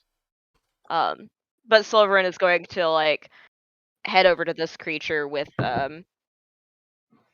Uba probably and kind of just jerk his head towards the creature with his vials already open, silently asking Uba if they want to try to harvest poison because he's no scholar. Yeah, I was actually going to say that Uba was going to try that anyway, so I think that Uba will. Yeah, maybe Uba will try and like remove. I don't know. I don't really know as a player how venom works, but I think Uba would. So I think Sure. Uba's going to try and like get Usually the like expressed venom. through glance next to the teeth. Okay, Glance. yeah. So Uba's going to try and take that out. Okay, go ahead and make a survival check. You can have advantage because Sulveran will help you out with their herbalist kit. Is Okay. it shift for advantage? Yes. Not the best, but not the worst. You do manage to get some poison. It is a from the bite weapon. Like I've never even hit you guys. It is only 2d6 poison damage extra that this demon does. You did not roll high enough. There was like a gas sack that you could have gotten from the breath weapon and maybe bottled that. Unfortunately, you cut into it. You don't roll poorly enough that you breathe a bunch of it in, but you're not able to harvest that successfully. Gotcha. and you think that is probably a pretty tricky thing to do. Although you have 2 other subjects that you could try it out, but you can get basically 1 use worth of the poison from the things. What do you think, Charlie? Would Uba and Sulveran do the same for the other 2? I mean, Sulveran will go will do this as long as Medea is still searching the library, and nobody has told him something more useful to do. Well, then I'll over to Medea for a second. Yes. Medea, you begin to look through some of these books. There are more books up on the balcony, which you go to. You all do note that there is a second and then a third floor as well. Mhm. Although I think you stay down here for the time being. You kind of comb through looking for books. There are sections where the library seems like notably missing books to you. There is not that many history books here. Definitely not history books that are, within the last 2,000 years. You do chance upon a tome in a section labeled history. However, that says you can make out enough to read Harkantor. Most of the books here are in Dwarvish, not in Romnian, not the common tongue. So you do find a book, but barring help with that, it's a little bit tricky to know Can I see if I exactly can what find you any want. priests' books as well, like anything written in Celestial in the library that were meant for scholars researching religion? You look for that, and I'll tell you with your 21. There is a section that you think was for that. That section has been pilfered out. It seems to be notably missing. Okay. We'll ask if anyone in the party, Medea will ask if anybody in the party speaks Dwarvish. Okay. Uba can. Medea will ask Uba, would you terribly mind helping me read these books? This book here, it may contain a map or knowledge on the fortress. It's about Harkantor itself. Uba nods and comes over to help you. And I think too, does Sulveran have a dagger or anything to keep harvesting poison? Can you say that again? Sorry. Does Sulveran have a dagger or something to harvest the No. poison? Okay, No. Uba just casually gives you a mithril dagger that they've been carrying around for multiple Here, months, use this. and then goes to help Medea. I feel like Sulveran just looks at it because, he's had plenty of daggers, but this one is quite nice. He rings it against his also mithril armor and then goes to harvest from the one closer to Will. You can make a herbalist kit check. Okay. Also, if during we're this taking, You can sub that out for if medicine. we're This is a short rest. Okay. if At we're this point taking in an time. enormous amount of time here, I will also roll an investigation check. I messaged you. Oh, sorry. It's alright. And when Sulveran comes over here, how Will's horror is obvious, or Sulveran probably. yeah, Sulveran as he walks by just kind of, he doesn't say a word and he doesn't pause, but he just firmly claps Will on the shoulder, and then just goes to harvesting within a few feet of her. People want hit dice. Okay. Sulveran, if you want to make me, if you're doing both of them, make me 2 checks. You can roll it as medicine because it'll be the same bonuses for you. Okay, that's what I was about to ask, if it was +9.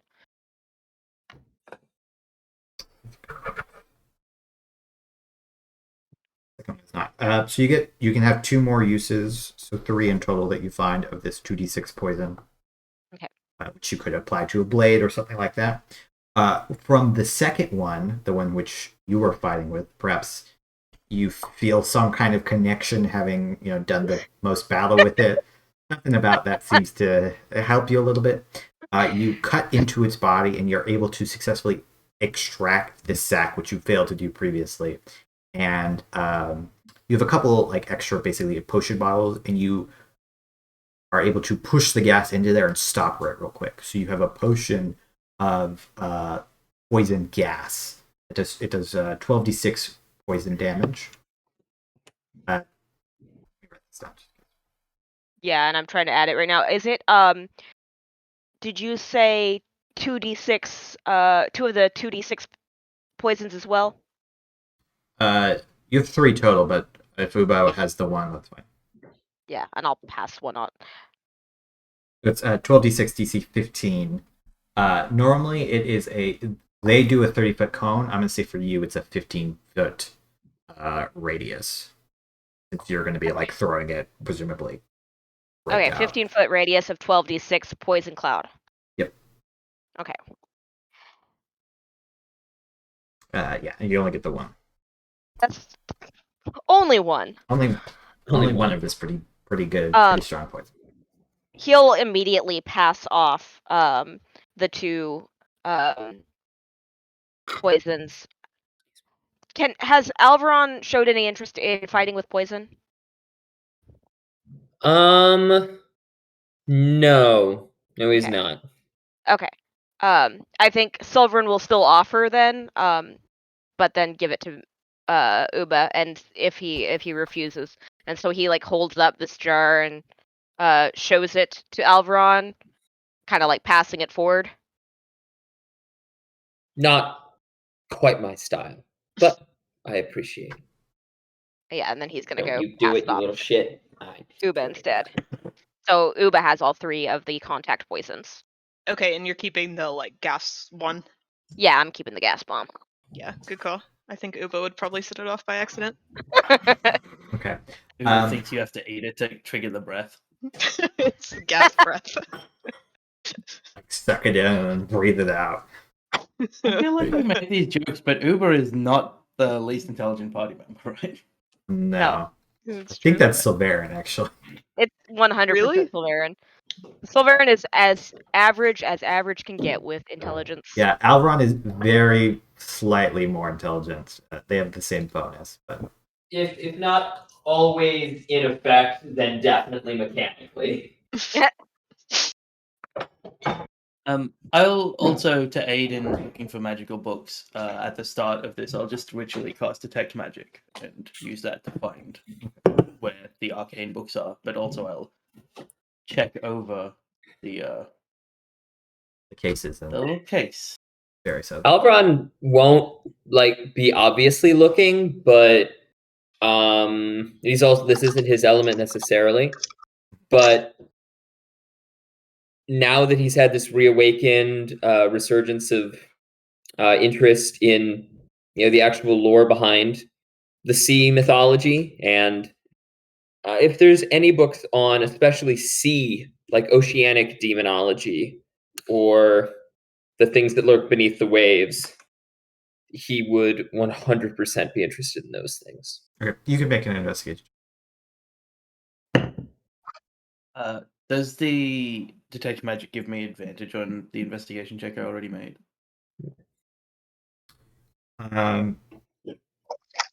Yeah, I'll say It's fine yes. if not, You I can just roll.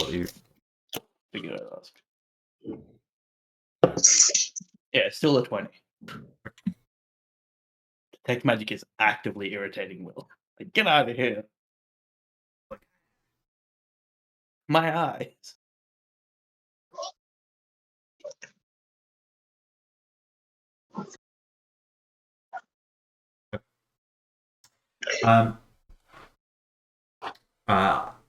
Alveron, you're kind of looking about. There are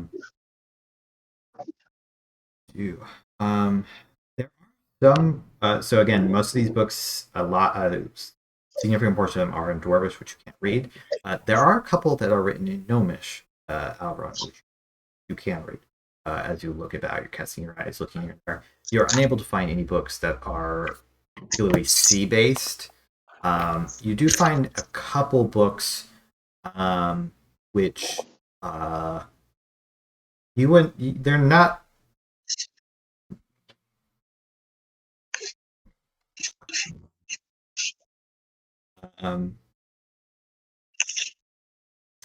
They seem to be books on demonology. They're written in Abyssal, which you cannot read. But there does seem to be maybe it's a bestiary, maybe it's a summoning book. You don't know enough to really be able to tell the difference. Aren't Abyssal and Infernal the same language in this world? I don't know if we've gone over that. Okay. It's just demonic. I use them interchangeably. Yeah. Does he recognize it as being demonic? Or in Abyssal? Yeah, you've seen that language a couple times now, so at least look at the script and understand it, because it is a very specific script as well. Gotcha. I'm gonna grab the attention of one of the full cast. Who's close by me right now? Is Medea close by?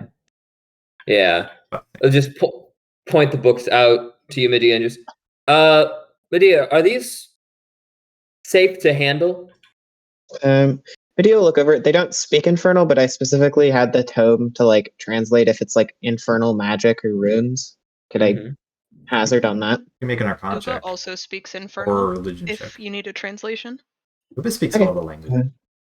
Yeah, Uba is I don't know. I imagine that they kind of pick it up like you do at languages in school, where it's yeah, I know Spanish, but you're maybe not super great at it. No, you don't know the language, Medea.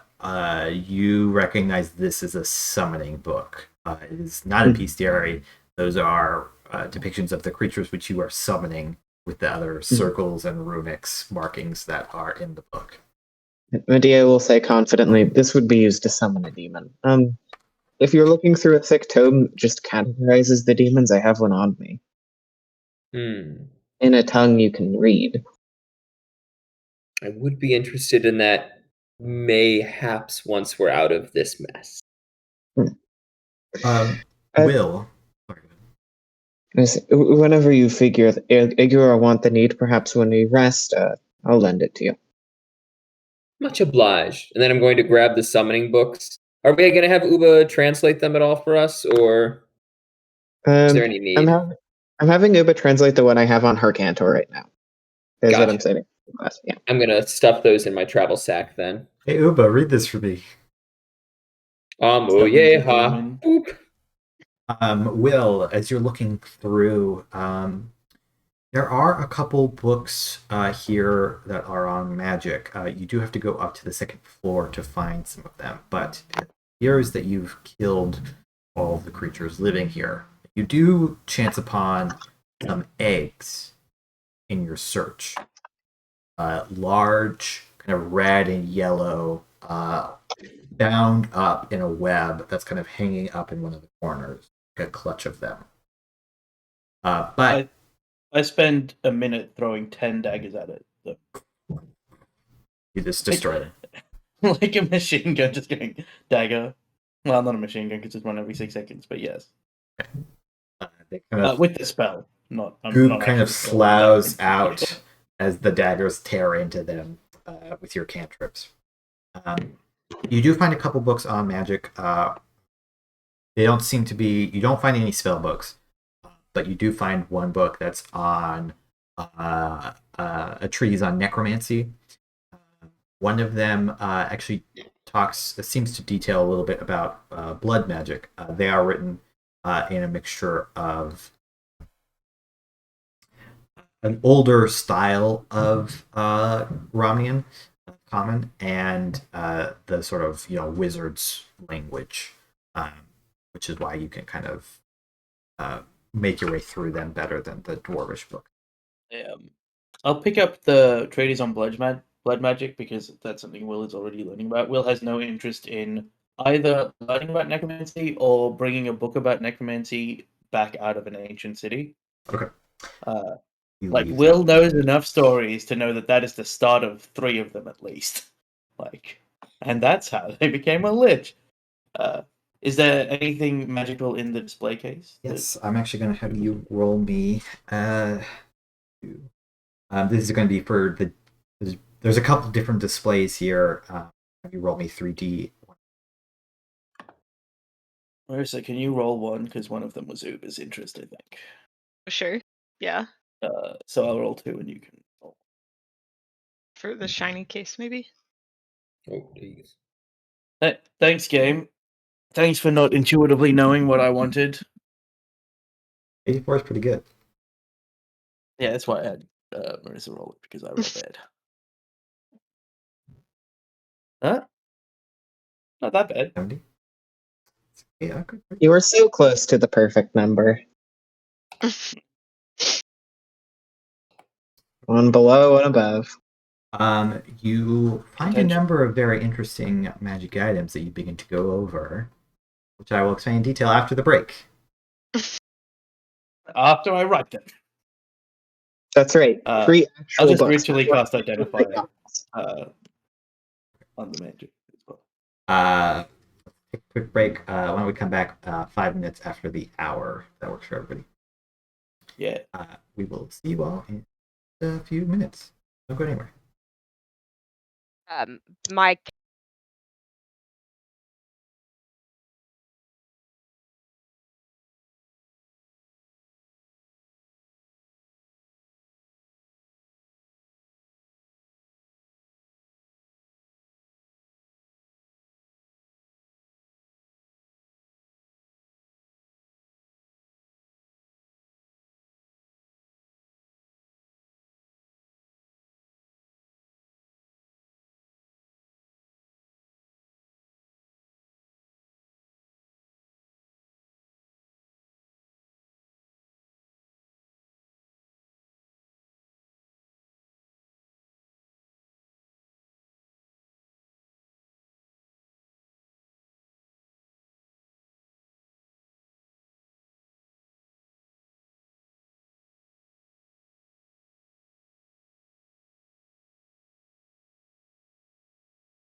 Hello, everybody. We are back. Chapter 3, Session 3 of the Rising Shadows. So, throughout the bookcases, there's lots of non-magical stuff as well, which you guys find. There are some gemstones which have been kind of placed in various pockets. You think that they might have some cultural significance, although what that is, you'd have to make a history check on. But you do have, if you choose to take them, a clutch of about 16 gemstones. Where do you... That's not foreboding at all. If you choose to take them. You can leave there. There are 6 worth 500, 6 worth 100, and 2 that are worth 1,000. Sorry, I misread it. It's 8 worth 500. There is quite a lot in gems here. Did you Would you say? mind posting it in chat? The numbers. I'll put it in the... Thank you. Did you say we need a history check? Yeah, if you want to know more about why the gems are in this library as opposed to somewhere else. I feel like Uba might know history about gems, so sure. Will and Uber's collective history knowledge is meh. Yeah. Yeah, you're not No. sure why they're here. They're very nice gemstones. I just put in chat. So 6 100, 8 500 to 1,000. There's also some like less valuable, like you might be able to find a collector who might buy it things. Really, really, really old documents, which even Uba can't read. You're not 100% sure what script they're in. It might be a really, really, really old dialect of Dwarvish. Some of them are like half burnt and stuff like that. There's like, about 12 different papers of that kind up in one shelf. And another shelf, there's all kinds of different kinds of like stone tablets with artistic drawings and markings on them that seem, again, to be ancient. The value of which I don't think any of you can really estimate. It's not your area's expertise. But you imagine somebody would pay a lot of money for some of these. Additionally, with the aid of your detect magic, Will, you find in a placed inside a box with red velvet lining, a small deck of cards which are radiate with magical energy. Additionally, you find a small cube that it's only about an inch on either side, but each face has like a really distinct marking on it, and it looks like each side could be pressed in. Debate something. I'll explain as soon Sure. as I find them. I'll explain that as well. You also find a hammer. It doesn't look like a warhammer or anything like that. It looks more like a smith's hammer. It is magical. It is long, wrapped in this kind of black leather, and you're not sure what kind of metal it's made out of, but the head of it is like this kind of almost reddish, almost rust-colored metal. Although you know it's not rust, you can tell it's not like flaky rust. It's just the color of this object. So the deck of cards, you can tell, is missing about half of the cards, but it is a deck of things. Oh, So that it only has in it at the moment 7 cards. You are not able to tell which have been drawn, but some of them have been drawn. Right. Fantastic. Thanks, Andrew. You can tell that it originally was the smaller deck. It was the 13 card deck. I think you can get that with an identify spell. So you You can roll a cryo check to see how much Will knows about like what the cards might be. You just sense innately that it was originally a smaller deck from the identified file. The cube is a cube of force.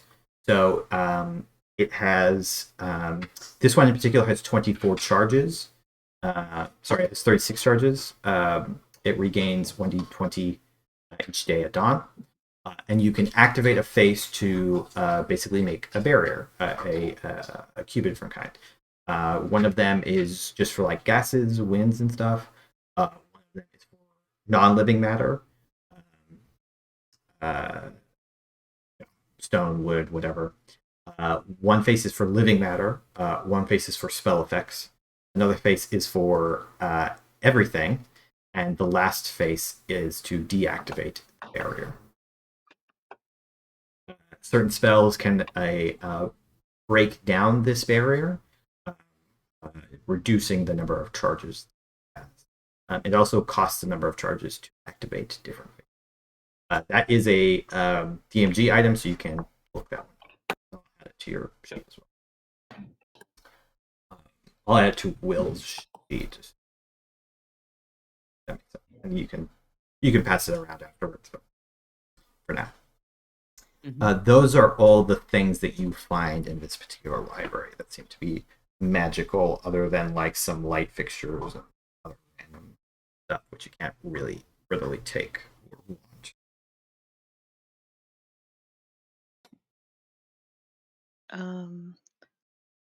I think that Uba's just gonna do a like wisdom check and see if they just start scooping gems into their bag. The hammer, it is, if you use it as a light hammer, you can. It's a +2 light hammer. But the real magical effect here is that it gives you advantage on smithing checks. You're not sure this in particular, the hammer was placed at a particular place of importance. It was on the 3rd floor, like on a pedestal kind of thing. Sounds like a nice I gift think, to Urt.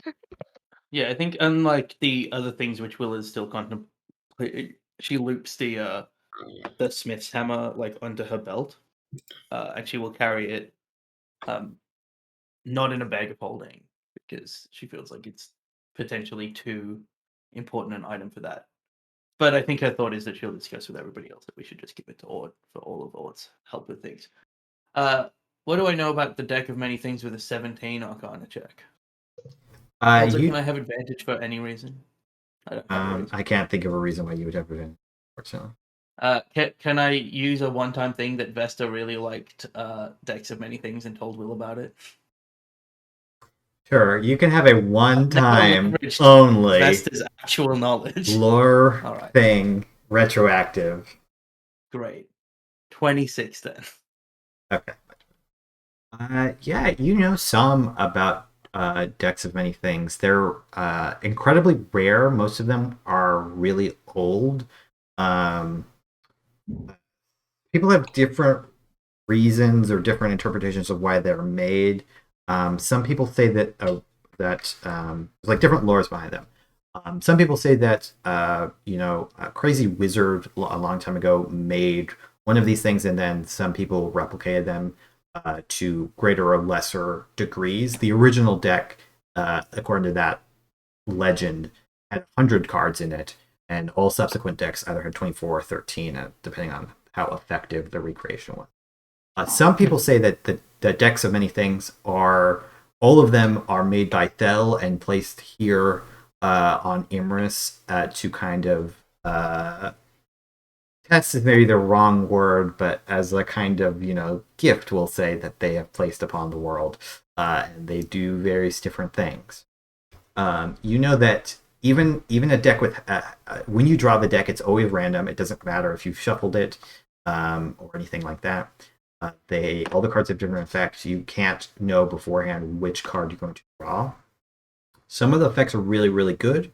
They can grant you amazing power, magic weapons, special effects, those kinds of things. Some of them are really terrible, including can almost outright kill you. Some of the worst and best cards are only found in the larger deck, but even the smaller deck has some pretty powerful cards. It's definitely not something you should use lightly.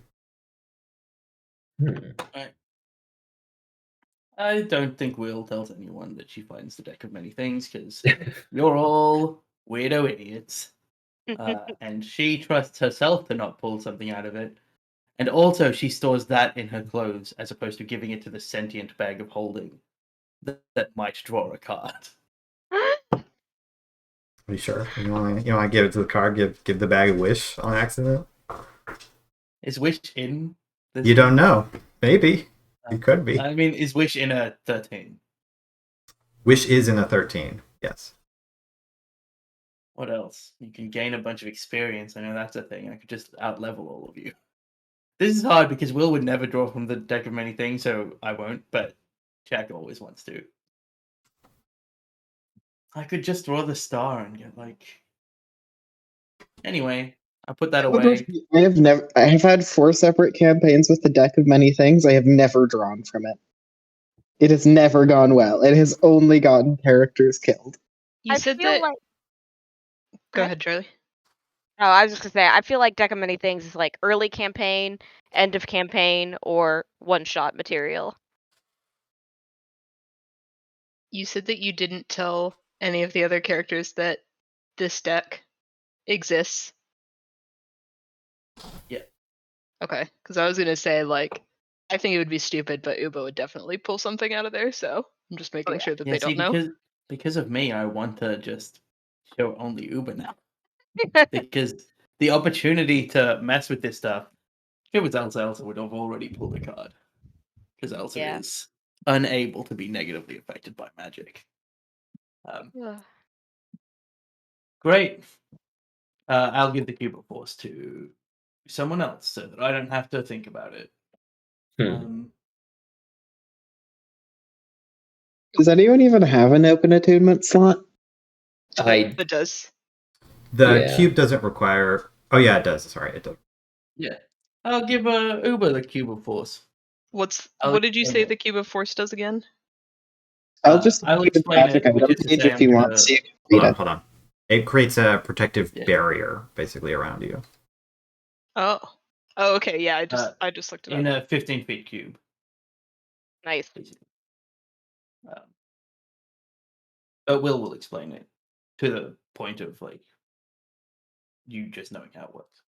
Gotcha.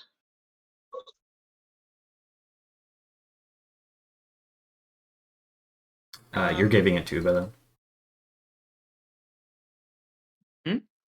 I'll drop it in Uba's. Yeah. Thank you. Ignore that wisdom save. That was not relevant to anything wisdom save.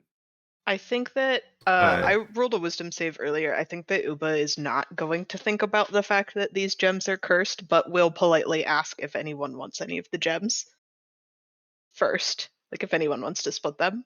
But Uba's going to take at least a couple.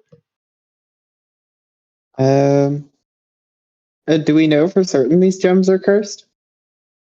I mean, I think Will and Uba both said that they just don't know the history. But that was it. Medea wants no part of these gems. Medea will say if you sell them, that's on you. Yeah. Does anybody else have anything? Because otherwise Uba's just going to snatch them all up and put them in the bag of holding. Will's in thought, but is well, if you're going to take one, you may as well take them all. Uba just immediately dies from demonic influences. If you died, I'd draw a card from the deck of many things. Sulveran just you just full die, I'll draw a card. I'll get the demon one. The demon that hates you one. Nice. That would be so funny, honestly. At least that would be thematically accurate to what's happening. Yeah.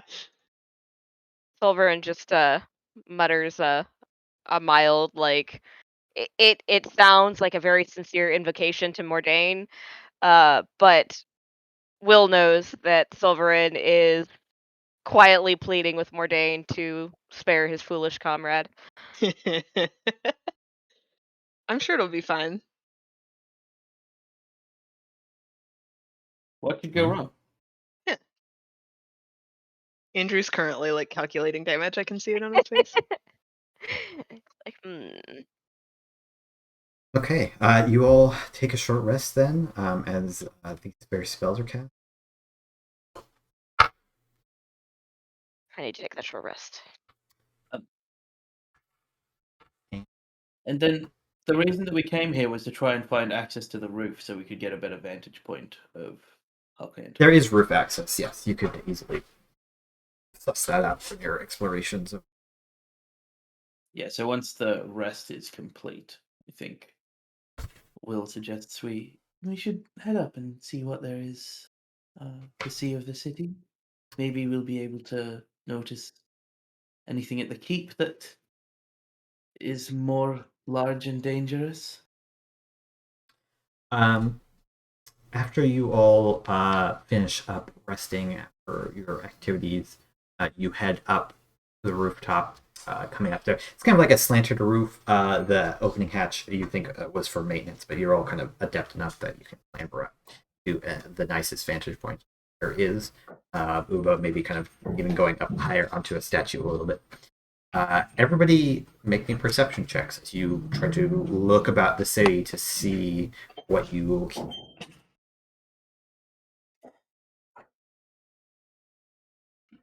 I have never had to use that many. From the book I translated with Uba, do I get a sort of map or understanding of like the area? Oh yeah. That's a good question. Uba, as you're kind of reading the book is there is a map. You're not sure how up to date it is. So the map kind of draws the circle or the city as a kind of rough circle. The keep is at the center of which, right where what it is. There is a label for a library, which is where you imagine you're at. So you kind of figure that out. The library is surrounded by, at least on this map, by living quarters. There seems to be a market a little bit that's kind of placed in front of the keep that you haven't been to, but now once you get up there, you can actually see it and make it out that you know it's there. Across from that and kind of directly opposite from you is a what on the map is labeled as the foundries, and you can still see, as you saw earlier, most of these chimneys seem to be quiet, but there is one that is actively pulling out smoke in the very dim haze. You're going to make that out just up against the light. I'll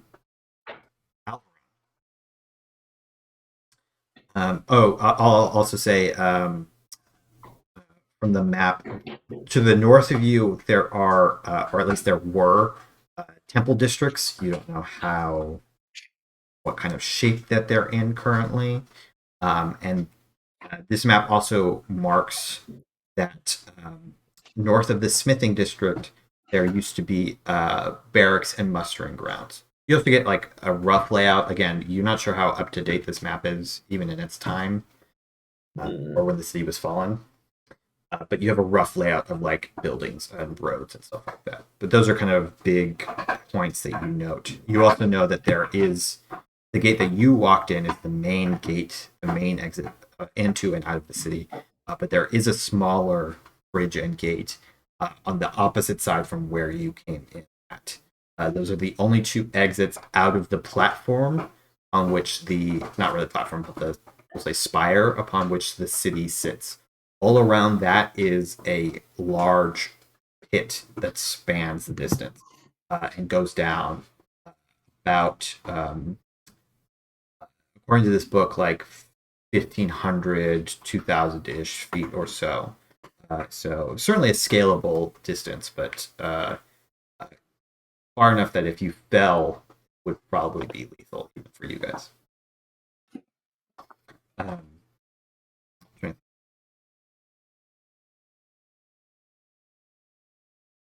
Yes, I think that's it. The map is not detailed enough to give you like plans or outlines of the citadel or anything like that, unfortunately. You also learn some history, although as Uba is scanning through it, of it seems to be immediately relevant. You learn a little bit about like the city's founding by the dwarf Harkin, long, many thousands of years ago. After Medea explains to you like the different dating systems that you guys use now versus what they used back then, and kind of does a calculation to figure out when this thing happened compared to when you guys are now. So several thousand years ago, the city was founded, stuff like that. Dwarves lived here. It doesn't go up to the city's falling. It seems to stop, from what Medea knows, maybe a couple centuries before that point. It doesn't detail you on the current state of the city, just its past history. But if you have a more specific question, I'm happy to answer it. Oh, sorry. I need Sulveran and Medea to make perception checks. I do have a specific question as well. Sure. Make the Does the perception map check have any first. topography, or does it list any particularly tall buildings in the area? Just the ones I mentioned. Okay. Most of the buildings, I will say, are 3 stories or more. This is very like concentrated city. Medea doesn't see. It's Sulveran.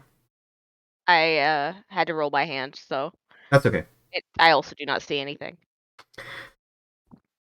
You all kind of see the city. There's lights here and there. I mentioned the chimney smokestack. The most lights seem to be on the citadel. There are various different lights. You even see a couple moving, maybe patrolling, going back and forth up on the citadel. Various different kinds of these purple flames throughout the city that seem to give some light to the residents. You also see a couple different groups walking through the city streets. They're pretty far away and dark, but they seem shorter. Maybe the Duergar, these dark dwarves that you remember, one of the characters, I think Will probably mentioned to everybody the history of. Some of them seem to be patrolling. Some of them are more like moving like furtively, like they're trying to scurry about quickly from one place to the next, hoping to avoid a lot of attention and stuff like that. Carrying different kinds of bundles and whatnot that you notice. Alveron, on the edge of your hearing, occasionally,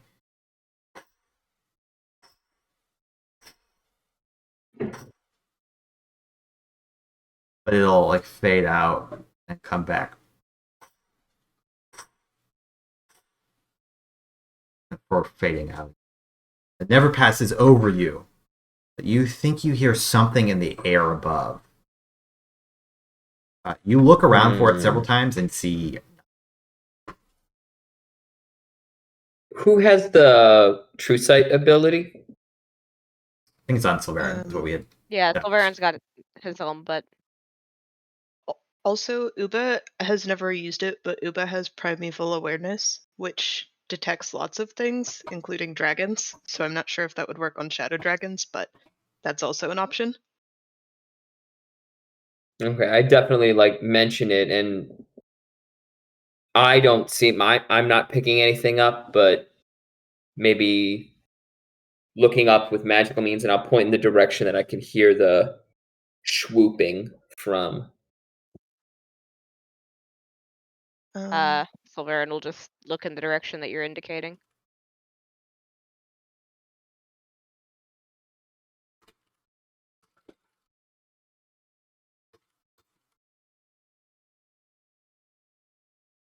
Sulveran, you don't seem to notice anything.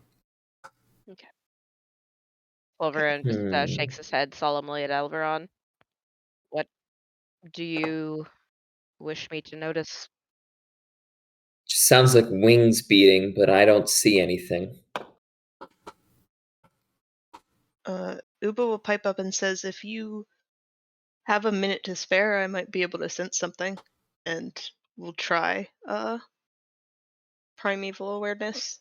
And at first level, so I guess that's a minute. Okay. I might pick up other things too. Is it? Seems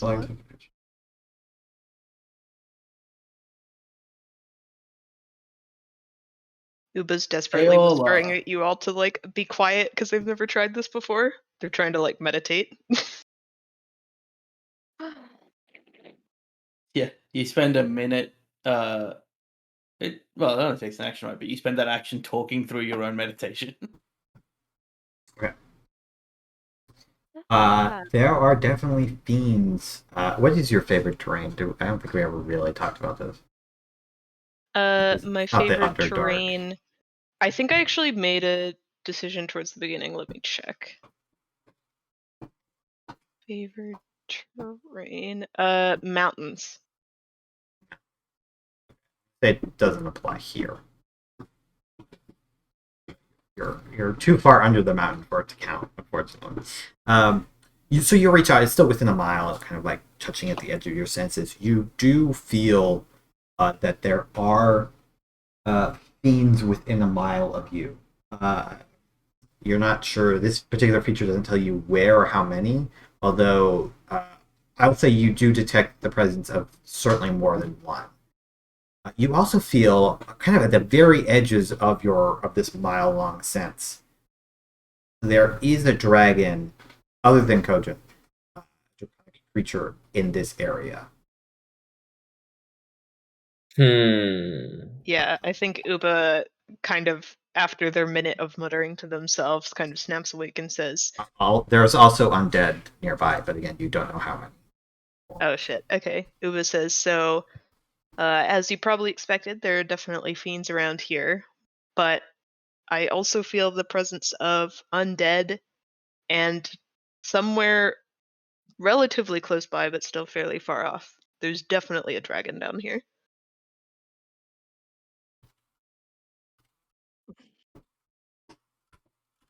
Well, that's good to know. Let's try and not find it. We may have to find it unwillingly, but I assume we may also have to intentionally find it at the end of this. Sulveran's lip curled at the mention of undead. Our only aim is to rescue Tarlis, and unless the dragon's literally holding Tarlis, it's not our goal here to deal with a dragon or any undead. If we stay focused, we can be in and out and maybe never see what could be an undead dragon. I'm Sulveran, quite all like, right with vague that. frown. Yeah. Uba's like peering up at the sky as if they would suddenly see a dragon swoop down to try and attack. The dragon is here. The dragon was amongst us all along. It's We that are the damn dragon. cat. So hard to focus when you as a player want to draw a card from a deck of many things. Like, it's hard to focus on the minutiae of this nonsense when I have world-altering power in like my character's hands. Can we see from up here any way that might make it easier for us to enter the main citadel? So the main citadel, the main entrance is kind of facing this market square that I described earlier. There are a number of towers. It's kind of built quite vertical. You do notice from this vantage point that there does appear to be some kind of sewer system. You like looking about. You see different kinds of portholes and drainage points and stuff like that. If you're looking at the citadel itself, there does seem to be a side, now that you're kind of moved around a little bit or elevated, there does seem to be a side entrance that you don't see any torchlights over near. Probably like some kind of servant's entrance. Like a smaller port door and entryway. Well, we can either take that side entrance and Will kind of tries to point out roughly where it is, knowing that it's difficult, kind of in the dark, or we could, as we are apparently want to do, use the sewer systems when we're infiltrating an ancient lost city. Sorry, I also forgot to mention. There is also a significant balcony closer towards the foundries. That there are a couple torchlights up there, but it doesn't look like that hard of a climb for most of you. And it is quite a big balcony. Or we could climb to that balcony. Well, you could all climb to that balcony. Yeah. Or you guys could fly up somehow. Guessing that would be a lot easier to detect us if that's the way we went with it. It's a little bit. At the given time. It's not as bad as banging on the front door. The good thing about it is that you're in there quickly. You don't have to worry about a door. It's like you're in there. I mislike the chance of coming across more poisonous creatures in the sewers. Will nods and says, "Well, I have an idea. Since we're often at an impasse in these situations," and she pulls the voting stones out of her pocket. Says, "If you vote with a white stone, it means the sewers. A black stone means the balcony, and an empty palm means the servant quarters." Okay. Did you just put them in chat? I think we normally send it to Andrew. Send it to me, yeah. So white is balcony, is that right? Black is balcony, because it's B for balcony. White is sewers, because it has a W in it. And empty palm is the servants' quarters, because they're poor. Come on, Andrew. It all works. I'm glad that I found the third one as I was making the first 2 points. I could hear it in your voice, the reaching, the thinking. I liked it. I think I came up with a good Yeah, that system by ended the end. that ended smoothly.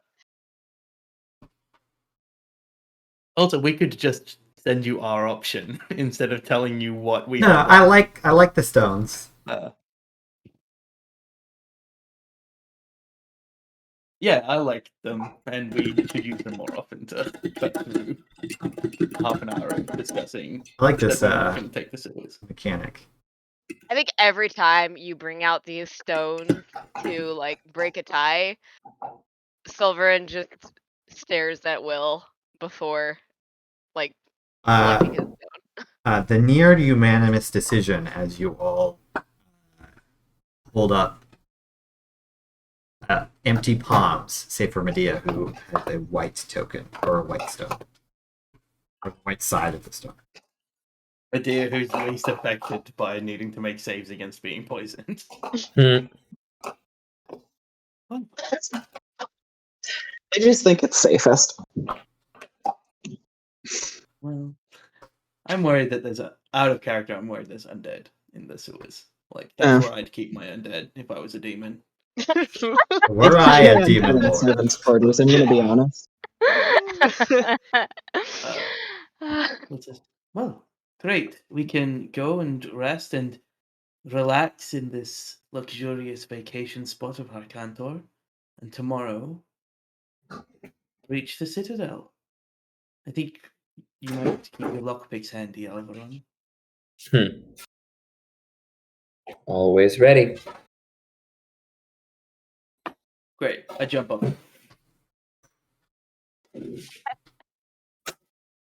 Needed to make a dramatic exit from Plummeting down, Will. Yeah, I don't try and fly. No, you try to grab your cloak, but you know, like you're already falling, and so like grabbing the edges of the cloak, you know. I grab my cloak and I float to the ground, checking the area for when everybody else comes downstairs. I think Sulveran follows immediately after you, also taking the swift route this time.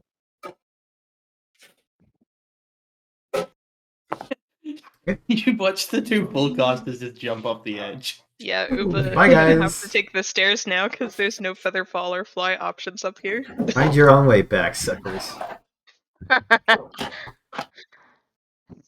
Sulveran could probably carry Uba down if Uba wants it. I could cast Featherfall as you're falling near me.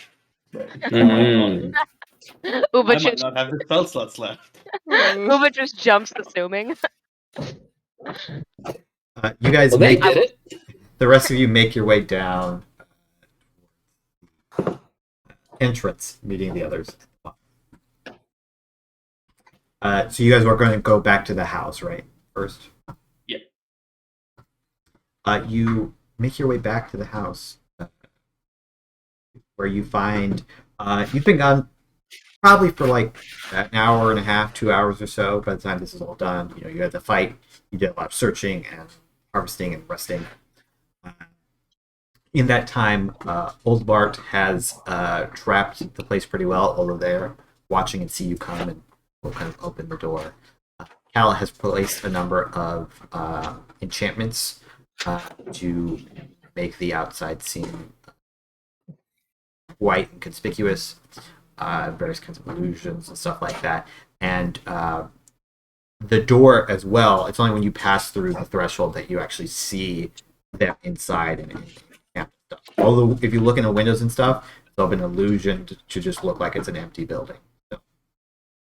You see Calandra is kind of sitting on the ground, writing on some paper, perhaps doing some work that Will had assigned, next to Max, who is kind of laying there, head on paws, glancing up at you when you walk in. Walk over to Will and say, so, how did the trip fare? There were some spiders that were also dragons and other things all mixed in. And we that happened, but then we also found that there was a servants' entrance into the citadel that we decided to take as our entry point tomorrow. Okay, that's a good plan. Should we stay here, or do you want us to go and we'll kind of wait outside in case we lookouts? I think it's best if you're close in case we need to make a quick exit.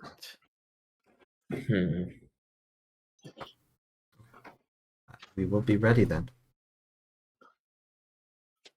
Great. I'm going to tell Kala about the deck of many things later when we have space to just us. Okay. Sure. What's Old Bart up to right now? Old Bart seems to be he's kind of looking at you, judging your current state, seeing who was injured and whatnot, who seems to have gone off okay. Because some of you are still wounded a little bit.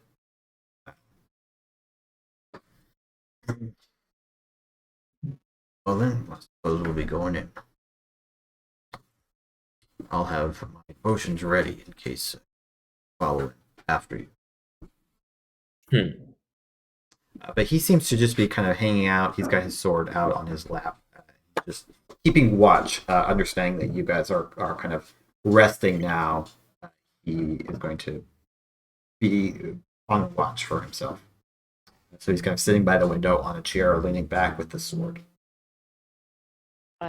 Sulveran will, in an undertone, tell Uba that the hunter has an interest in poisons, or at least that he uses poisons, things that would be poisonous to us, in his craft. Perhaps you might show him what you found. But he's deliberately left it in Uba's, he's already left those vials in Uba's hands so they can make the decision whether they're going to do so or not. So you want Uba to tell Old Bart, you said? Or, I mean, Sulveran is suggesting it, but it's in that, he's being mentorly, trying to see if, Uba will make the decision or if Uba's just going to keep their poisons to themselves, kind of thing. I think that Uba can do what they want. I think Uba would be cool with sharing at least one. So I think while other things are happening, Uba will probably approach old Bart to show them this demon poison. Okay. Kind of sees you walk up and pull this out. Got there. I think that I'm gonna say that Uba is slightly intimidated by old Bart, so they kind of look back at Sulveran for reassurance, almost like when you tell a little kid to I don't know, give money to a cashier or something and they're nervous. And then looks back and says, "Well, we found these pretty disgusting creatures, if I'm being honest. It was like a drake and a spider put together. It was disgusting, but I've been trying to understand poisons a bit more, and we were able to find these." And Uba will put all 3 bottles on the table. Heard of these creatures. Fought one years back. They stick pretty deep in Underdark. Some kind of weird amalgamation. I'll kind of look at it. It's weaker poison, but it'll serve you well. You could coat it on your blade, or if you've got some other things, do some mixing and use it in creations of deadly kinds of poisons.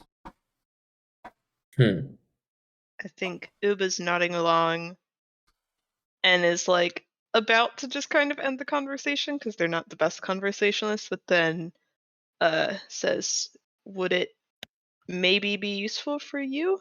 Is there any reason you would need poison like this? I hope that we won't find any more of these creatures, but maybe we will." And we'll kind of push all 3 in the direction of old Bert. We'll grab them and say, yeah, I could use it for a thing or two. Sure you don't want to keep them?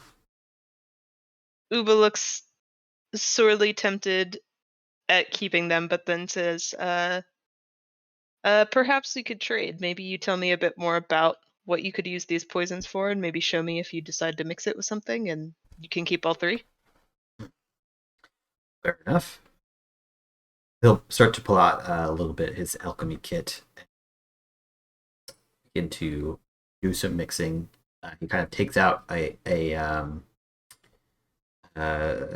a small burner, as well as some larger vials. He'll pour all 3 of the vials into one and begin mixing it with other kinds of liquids that he has.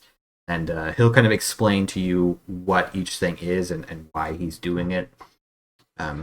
Says, we can distill these 3 vials down into 1 or 2 significantly stronger versions by adding this liquid metal. It pours in what we would probably recognize to be mercury. It'll bind to some of the poisons, with the more active poison agents in this. This itself is somewhat poison, but together it will mix and bind together. There's an added benefit; it will stick to the blade a little bit easier. And he throws in some other things in there as well. Some kind of crushed up leaves, which he will tell you are actually flower petals from a poisonous flower that he buys. You can't find it down here, but it grows along the mountains in the core mountains on the southern side in the Southern kingdoms. And he will make a poison. I'm gonna have him roll.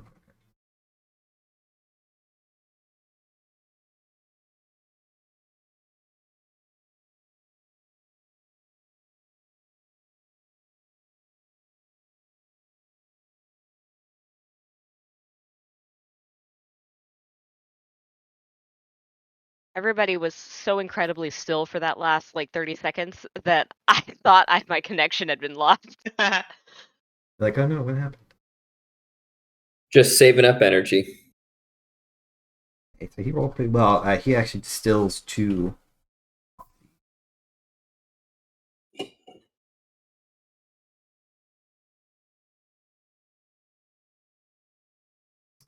And he will hand one of the distilled back to you. This will be a significant punch. Why don't you keep one of them? Uba like kind of gives like a slight head bow and thanks and is looking at the I'm assuming that the vial is like see-through, so Uba's just kind of like looking at it and letting it catch the light. Yeah, the poison before was like this kind of pure green, slimy liquid. It's now got this kind of green metallic sheen to it. It's a little bit more liquidy in the vial, but as he explains, it is quite sticky, and it'll actually harden on the blade a little bit. But when it comes into contact with the creature, it will slide in and mix with the blood.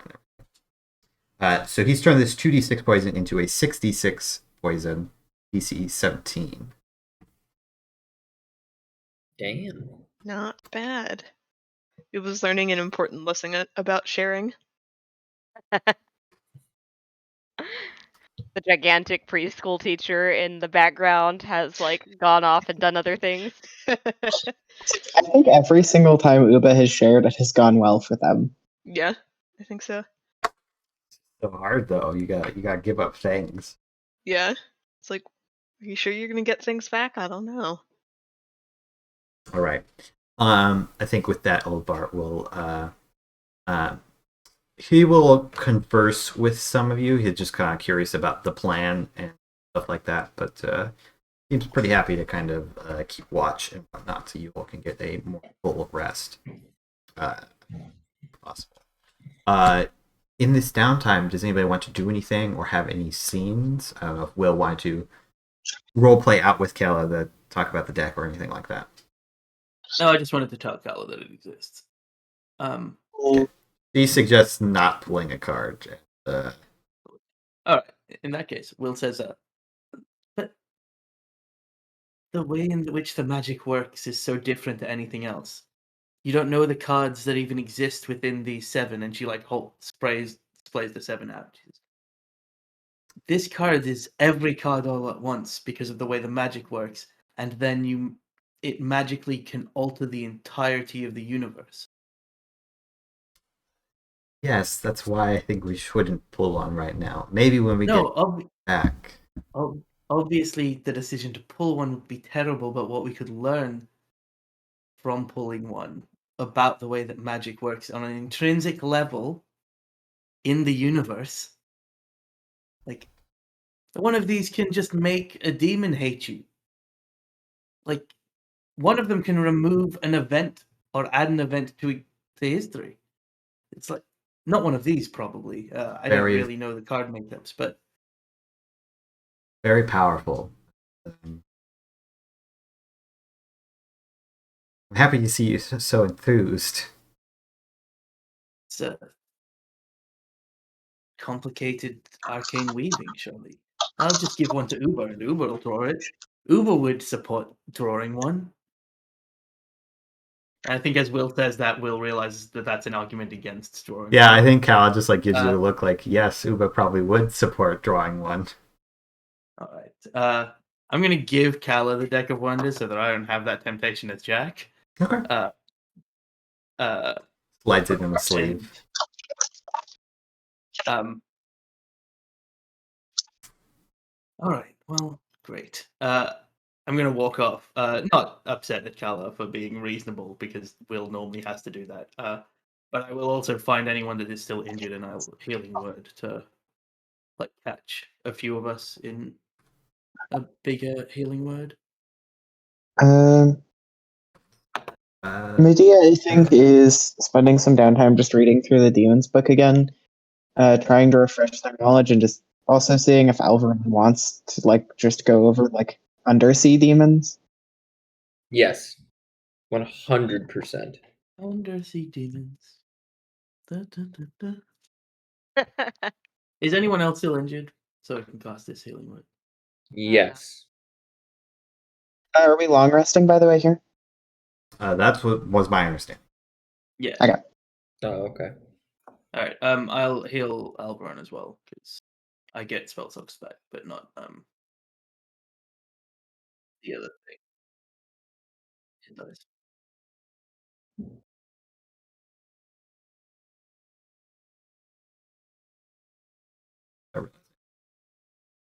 Alveron, you get 7 back as well as Will. Am I remembering correctly that like long rests don't quite work the same down here? Like we don't Yes. we You don't get don't spell regain hit slots? dice or spell slots, right? Because you Yeah. failed your save. Will and Uba, you don't gain back. You don't regain spell slots because you have failed your save and you are not able to get I the we appropriate did an amounts of sleep. enormous amount of rolls to negate the spell slot thing last session. Yeah, and you don't get back Okay. hit dice though. So Because of it's the religion just check. Uba. Yeah. Uba doesn't get their spell slots back still. I understand that. But Will does. Can Yeah. Uba attune to the Cube of Force during this downtime though? Yeah, of course. Okay. You spend some time And focusing on. what do we know about the condition? I mean, I know we tried. Medea tried remove curse and something else. Dispel magic can get rid of it for a day, or can like force somebody to pass the check if they failed. Okay.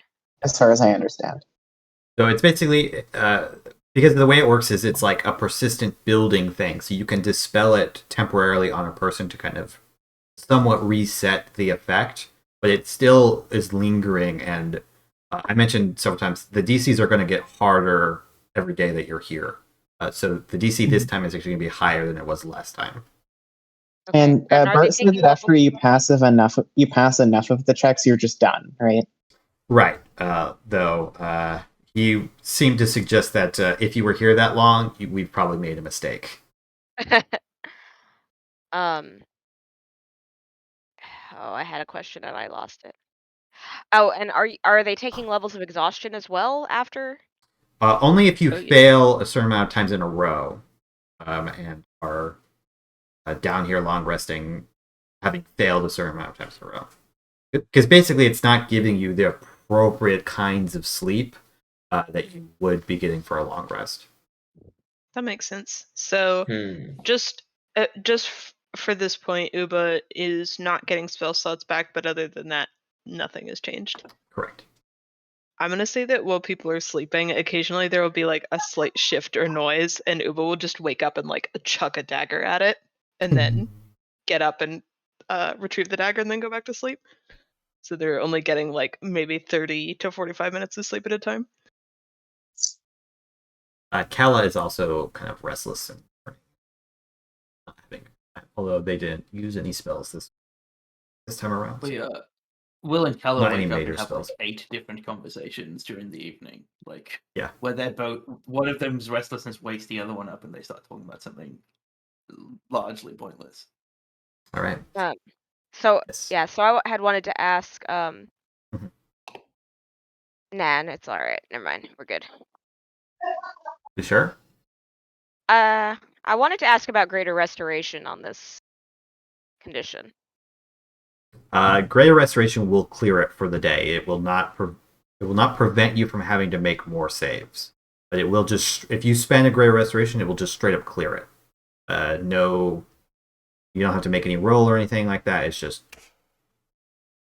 Yeah, I only have a couple of diamond dust packages though, and we might need that for bigger and better things. So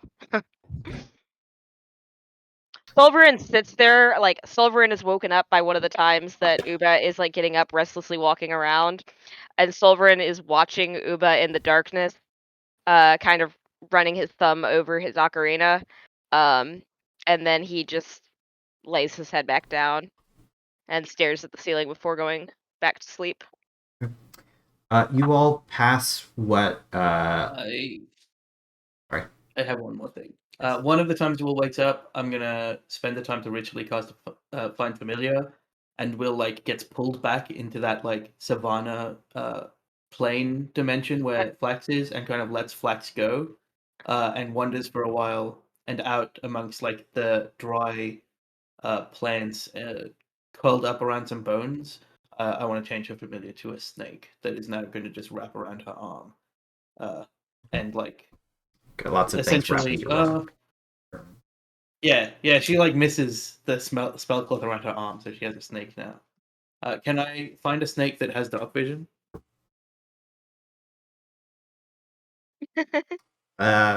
Sure. You can have a snake that Great. has 30 Blind feet of sight. dark vision. Great. That just makes it easier. Yeah, and it comes back and it's like this fey thing where every like scale that in between bit of the scale is what is actually scale, and everything else is just weird fey flesh. It's a very strange looking snake. Everybody's waking up, kind of getting ready. The night passes somewhat fitfully for some of you, fairly restfully for different ones of you. As you all are getting up and getting ready, sealing yourself, the effect is still there, still influencing you. I'm gonna need everybody to make me wisdom saving throw. Same deal if we're going throughout the day, doing what we've done before, blindfolding ourselves, etc. at the advantage. If you're going to be blindfolding yourselves throughout the day, yes. I mean, you're in the city now, so if you're blindfolded, when combat happens, that will probably take some extra time to deal with. But I'll take the save straight. Let's see. And we were saying that the people that were worse at this were the closest to Medea, I think. Yeah. Like, so you guys I are guess sticking. it doesn't really work over an ongoing thing unless it's like. Oh fuck! It didn't roll right. Okay, 1 second. I Good think. job, Uba. Yeah, Uba gets. Oh, sorry, I misread that. Pretend that I didn't roll that at advantage. The 20 was Maybe I first, should so just that's do fine. Yeah, you still got a crit. I always Okay, misread for some reason, think that I have advantage on saving throws, even though it literally says +1 bonus. +1 die. Uba's like stroke of inspiration here is, they spent the entire night throwing daggers at 14 shadows fail, and Andrew? winning. Yeah. Uba said these demons aren't that tough. Yeah, so 14 is a fail. Oh. Sulveran, you actually also fail. That you are not. Sulveran would be getting the +3 from my bonus, so it'd be a 19.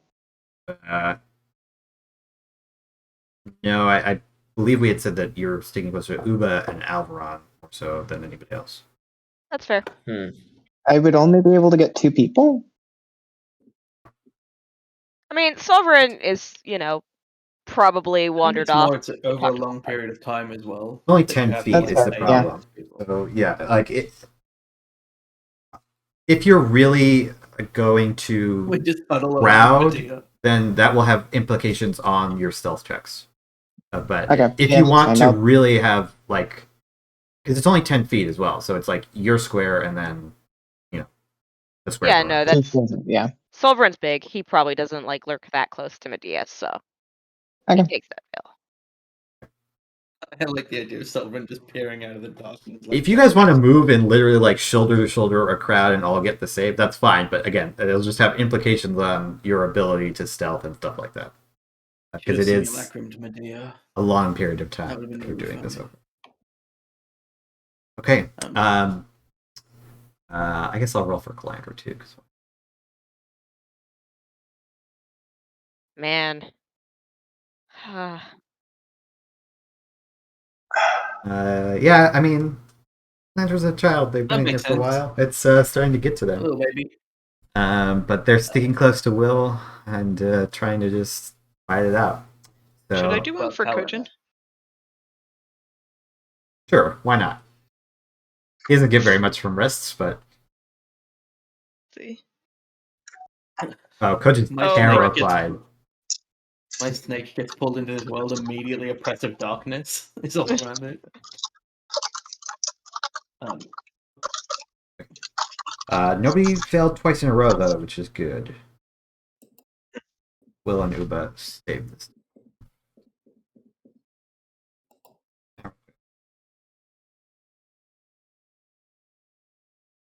I'm not getting spell slots back. This next stress will be brutal. Hope that we don't need to make another one. Yeah, I think we probably on this day should just head to Harkantor, right? Oh yeah, that's what we've planned. That seems to be the plan, yeah. Like, Will wants to be out of here by today. Yeah.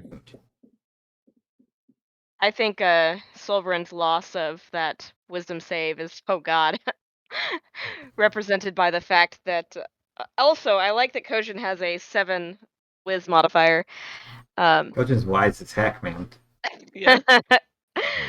But yeah, Sulveran goes from occasionally talking to old Bart to going quieter and quieter, kind of like his shoulders slump a little, and he's looking at the ground above them, nervously tapping his alpenstock. I have a question about how old Bart takes noticing that Medea is not themselves because of the darkness. Like, how smug is old Bart? Is my question. I think old Bart is kind of he's kind of noticing that on this day it's affecting. The last couple of days it had affected some of you a little bit. Just like two of you, I think, on each day, and you kind of mitigated it in different ways. This time it's like more of a party-wide effect. Like a significant portion of people failed it. So he's kind of like, yeah, I was kind of. It seemed to be like, yeah, it's going to get hard. Like the next couple days, like you got, he's like, we should really finish this, or like, if we're here for like 2 or 3 more days, it's going to get real rough. He does like kind of like give like a very small like harumph, noticing Medea's thing, but doesn't like gloat over it, doesn't like hold on it, just like. I feel like Yeah, it's Medea's that's solely what gets you affected down by here. the sounds, which is interesting. Yeah. Like that's what happens. That's what kills people. That's why I know so many people I've lost. That's kind of like that kind of feeling of a little bit of validation is what Will senses. I think as we're heading out, leaving the others to kind of follow behind, to like maybe they're more than 10 minutes behind this time. But Will kind of like smiles at Callan really fondly, just like puts her hand on her cheek, and then kneels down in front of Callan and says, "Well, the good news is that if anything happens and you have to go back to the city without me, there is a version of me there to continue your apprenticeship. So all bases are covered, and I'm gonna Let's not have that happen. Sure, of course. And Will kind of like smiles at Keller and says, Maybe I the have other you will far be too much- nicer. Well, maybe. They're me from a few days ago, so they've had less time to be annoyed by you, Keller. But I kind of shake Will for a smiles second at some hidden thing. Will smiles and like pats Keller on the head and says, but you've been a very good apprentice, and I kind of need to see that through so that you can surpass me. All right. Bye-bye. Stop leaving. Something I forgot to mention. Old Bart will have told you guys in the morning. He'll say, I did see some group, I think, of guards, soldiers, Durgar, patrolling nearby to where we were staying, as well as if I didn't know any better, I would say vagabonds, or refugees, a couple huddled groups, staying close together, disheveled, perhaps even not eating well was my impression. Although with the pale faces and everything, it's harder to tell.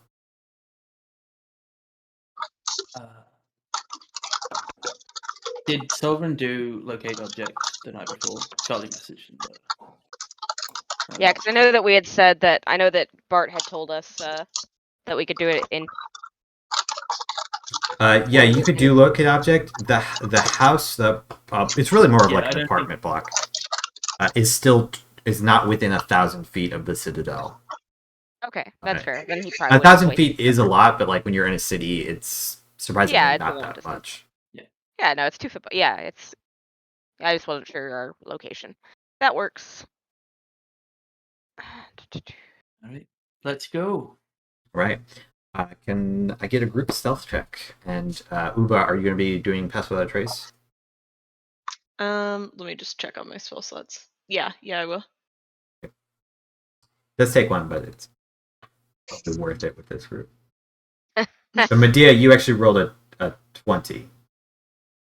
Oh no, you still have disadvantage. That's right, because it's just a +10. Alveron bringing the average up with a 40 though. Cross without a trace means a 13 isn't great, but it's also not terrible. It would be It would be really worse allows if you to be wearing shit armor, like Yeah, for it- stealth, right? it would be worse if everybody else was significantly less stealthy, like if Sulveran and Bill were also rolling bad. But We had a group stealth check in the one shot that was 2 natural ones, and then a 7 and a 9. yeah, in the ice Wow. mini That was campaign, you really guys funny. failed that hard. We None of still them are got good at first stealth either. attack Are you in guys that playing combat. the fucking bank? They were like, can we sneak up on this bad guy? And it was like, you take one step and they both turn to look at you. Yeah, You guys Very just funny. wait in the cash cab. The lights blaring. And then we rolled shite on initiative, but still got to attack first. yeah, because I rolled worse. Okay. You guys begin to move your way. You kind of leave this safe house that you've made after eating, resting. Uba casts a spell, so you've got an hour of this enhanced stealth. Medea is clanging and making noise with their plate mail, but it is significantly muffled thanks to Pass Without a Trace. And the rest of you are silent in hiding, hugging the shadows, staying very, very stealthy as you're making your way along these kinds of city streets. This group of 5.5, maybe 5 3/4 with Will's familiar Kojin, making your way kind of down and along. You know that Old Bart, Killa, and Max are falling behind you, but they are trailing quite significantly. So they're not really even in sight. They're probably within like screaming distance, but no more than that really. As you guys move through the city, you do encounter a couple of squads of. Well, you encounter one squad of these Duergar as you're kind of heading up. You're avoiding this like kind of more market square. One, because you don't need to go through it, and two, because it is a lot more open in terms of the terrain. You're kind of skirting around it, but you do pass by a group of them, kind of plate mail, very like thick shields, spears, these kinds of. It goes even beyond pale. It's like this sickly pallor that is kind of all over them, all over their skin, with like the slightest tinge of like bluish color in there, that gives them this really kind of otherworldly, and they're clearly dwarves in terms of appearance apart from this kind of thing, and they've got very mean like scowls on their faces. What you can see, because most of it is covered by these helms, which cover everything but small slits for their eyes and this kind of grimace that they have on their face. There's a patrol of about 8 of them, kind of marching down, which you let pass before continuing onwards. You pass by one other patrol like this. And you do also pass by another group, which is 4 people. It seems to be, you think all adults, wearing comparatively like rags. Their clothing's quite tattered, it's a little bit dirty. They have bundles on their backs, and they are kind of watching, looking, trying to be stealthy. They're clearly not doing as good a job as you guys are, thanks to Uba, but they are trying to be stealthy, moving along as they do so. Eventually, they pass by where you guys want to go. You continue onwards until you come to this kind of it's a bit of an awning, a little bit. There's like an overhang. You see there is a courtyard here, so there is a bit of distance that you have to cross to get up to this with servants' side entrance. It also seems to be kind of where the stables would be, although the stables seem to be mostly empty and long disused, apart from like some droppings of some strange large creature, which are kind of sitting there in the corner. You do see there are, unseen from your earlier vantage point, there are a pair of guards standing besides the doorway. These kind of Duergar, very similar outfitted to the groups that you had passed by earlier. Just like at attention, spears, grimacing faces, eyes or head almost completely guarded. One other thing which I am forgetting to mention: unlike dwarves, none of these people have beards. Then they all obviously seem shaven. They have stubble, like just permanent, the permanent 5 o'clock shadow of somebody who is like a really, really thick beard, and all that. But none of them have beards at all. They're all shaven, which also casts them in this sort of weird, like strange otherness, because you're so used to seeing, when you see a dwarf, they have a beard, so some kind of stubble, regardless of their gender or anything like that. All dwarves have at least some facial hair, and these are all clean shaven. It's very strange. Alopecia is part of their curse. Yes, they all have alopecia. Thank you for that very delayed reference. I know that I rolled about Duergar when we first got into the city. If there was no demonic presence to like leverage that servitude that they are created for, would they be essentially allowed to go about their general business?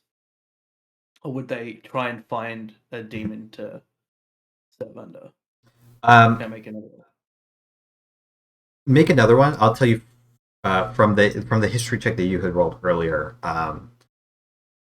Certainly, some of them were like slaved and defected after the blight.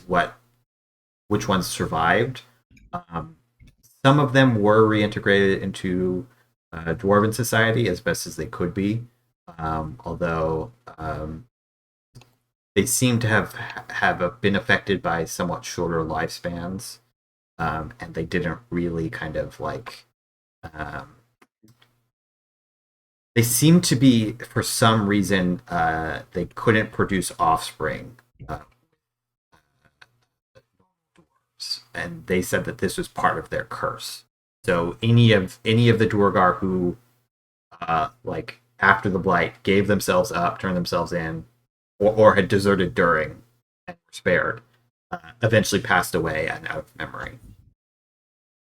With your 18, you would know as kind of a part of this. So, from your understandings, from what you've read about them and your readings on the city, the Duergar, some of them were basically broken, mind controlled to a point where like they are fully entrenched in the demonic services. Later on, supposedly, a lot of them went in willingly, kind of indoctrinated. So certainly some of them would probably do that.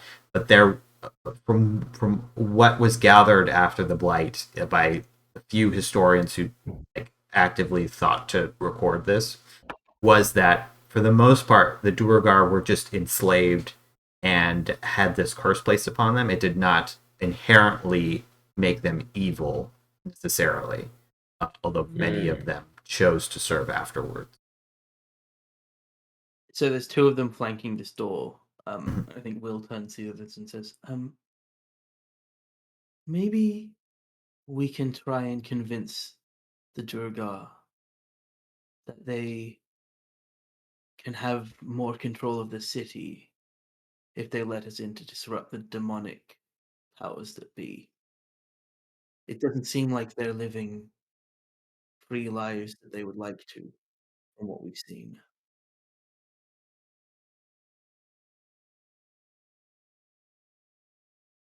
I feel like that's a big ask to try to change this culture, especially fighting against however many decades of ingrained magical malfeasance and existing belief. Something has shifted. The house that we were staying in, they left recently. Maybe that hierarchy between the demons and the Duergar has shifted. People are trying to hide. That's Perhaps what we just saw. the demons are starting to pour out in greater numbers. There may have been groups that never stopped fighting here, and now they're being forced to leave. As you're having these discussions, if you guys want to make some insight checks based off of like what you've seen and heard so far, it's a hard one because you haven't spoken to any of the Duergar yet. Can I make a religion check on how demons usually interact with like local populations like this? You can, but you won't necessarily get information specific to this situation. Yeah. Medea's more trying to recall, like, do demons usually enslave populations? Would they be working with them? Like, how does this, like, arrangement work? You just need Sulveran to come and crush an insight roll, and then everything will Yeah. be good. Luckily, Sulveran is more insightful than me. I will say that Sulveran's angle on thinking through this is more like that group that they passed and what it took him and Kalash to see that there were places and changes that they could make within their own culture. Like he was listening specifically to Alveron's magical malfeasance line, and even though he doesn't feel his culture has that, I did not crush it. So not insightful right now. I'll do Medea No. since it's the higher roll. So typically, Medea, whenever in the past, whenever demons had like kind of actually gained more overt control over a population, they take some figurehead who has at least some manner of legitimacy, install them in power, use them as a puppet, and then kind of control things from there. So they usually typically didn't place like a demon lord on the throne of like a conquered place when this happens. This is a weird ask, but could I share this knowledge and relate to like my strict knowledge of like how demons operate on a high level as a way to give advantage to Sulveran's insight check? Because you rolled high enough, I'll say yes. You can give advantage to Sulveran. So does Medea say something to Sulveran to make him more insightful? Medea says something like, perhaps there still exists a figurehead or a culture that the demons control. Demons don't just crush the populations, they try to establish dominance. For people to be fleeing, the demons are doing something different. Right? Something has changed, but I think Sulveran looks more specifically horrified at that description than he has ever looked in his entire, like, even when he was dying in front of a worm in front of Medea, he has not quite looked this appalled. With that kind of description, I'm gonna roll a 1. To finish my thought earlier, if they're not trying to use a population or control them for some reason, they just would have killed everybody. Yeah. Medea also, either they've outlived their purpose to their demons, so to speak, or they're doing something perhaps with the population that's making them leave. This is a fate worse than death. No. I mean, 21 still. Over 20. That's pretty good, yeah. So all of you, the 14s, the 13s, the 12, that's kind of telling you, I think, what the player characters would have surmised. Like something's going on here, but you're not sure what. There seems to be a divide. So Varen, with this information, you're kind of thinking, you've seen these abandoned homes. You don't think the patrols have not been looking for you guys. Whether they know that you've entered into the city, you're not sure yet. And the walls were unmanned as well. It also tells you that they're not really worried about people coming in, but the gate was still closed and locked. They're probably more worried about people going out, trying to escape, which is harder. You did have to pass through several locked doors to get down You could scale the walls and everything. Hmm. You think that there has been some kind of split between the more common population. Everybody you saw seemed to be more like laborers and smiths, maybe other kinds of these kinds of people, have seemed to lost whatever use that they had, and now seem to kind of have are being just slowly hunted for some reason. Uh, you don't think that they're being like taken and immediately murdered, but it seems like they're in hiding and they don't want to be found by the guards. So probably they're being taken somewhere for some reason. And whatever it is, it's not a good one. If you could talk to some of the refugees, they probably might be willing to listen to you a little bit. Although they could also be thinking, depending on what their mindset is, they'll tell you what you want to know and then go turn you in hopes that they'll be spared. Those are both options here. And the guards could be of like mind. You don't know if the guards have what their position is. You'd have to talk to them or otherwise study them more. But that's what you get from your insight check. Would I know if demons often use people in like a ritual murder as like part of a summoning process? Oh sure, yeah. Medea also, so with all of the recent activity, they also could be gathering people to be building towards a larger ritual. I think as this discussion is kind of happening, Will says, well, let me try and talk to these two into letting us through the door. And if it goes badly, well, you can do your... we can do what we need to do to deal with them, but I would rather give them the chance for letting us pass for the opportunity of a better life. And also to paint a slightly better picture of the terrain and stuff like that. You guys are about 120 feet back from where they are, hiding amongst buildings. There is between you and them, there's like the walls and the overhang is like 100 feet away from you guys, and they're standing like 20 feet, like in the back, in like a slightly backdropped area. So if you all were waiting for Will went up, you will be 120 feet away, just so we're all clear on how that looks. My brain, for some reason, painted a picture of like there being a bridge here, but there's not. It's just like a walk across, right? Yeah. Okay. It's just that there's like, so it's kind of a depression almost in the wall slightly. They're kind of standing. There's like the stables off to the. You could like backtrack and go around and try to get next to the stables, although. And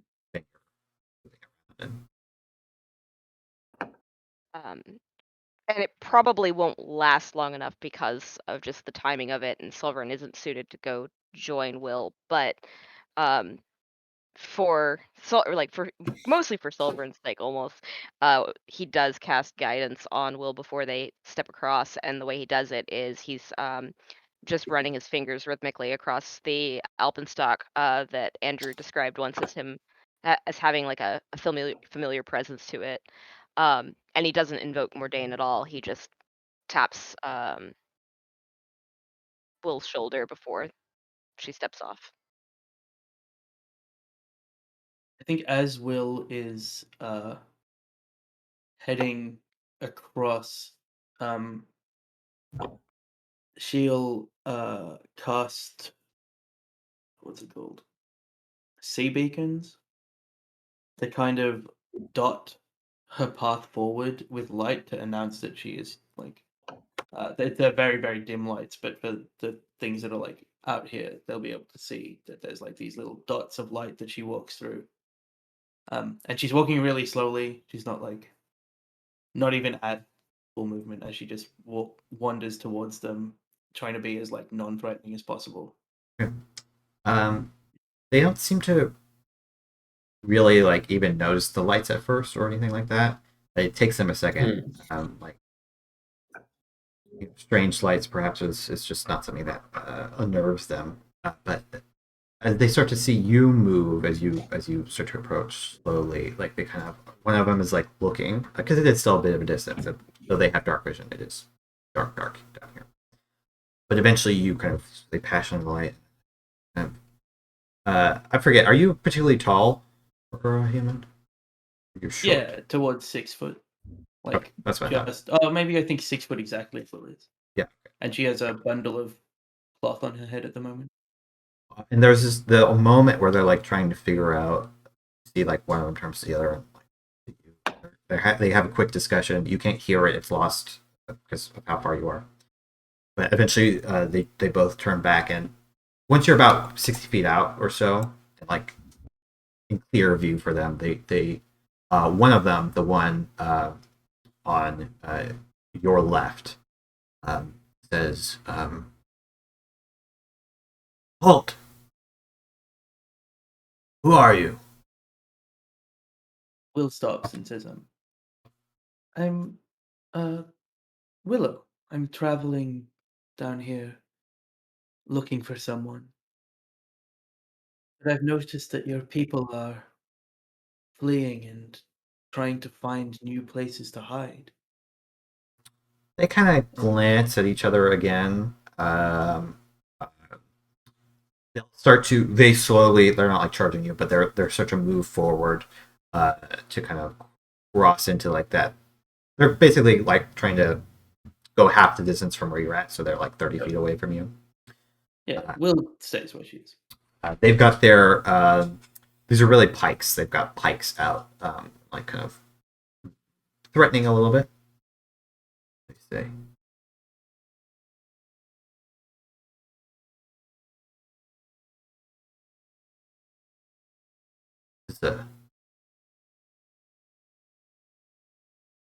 They seem very suspicious. Where did you come Will, from? What are you? from outside the walls. I'm a human. They glance at each other again. Say, you should come with us. And they start to edge a little bit more closer still. Will says, well, it occurred to me as I was wondering and seeing how the Duergar fear something, is that it would not behoove me to hurt any of you, though there are other denizens in this city that it might help both of us for me to hurt.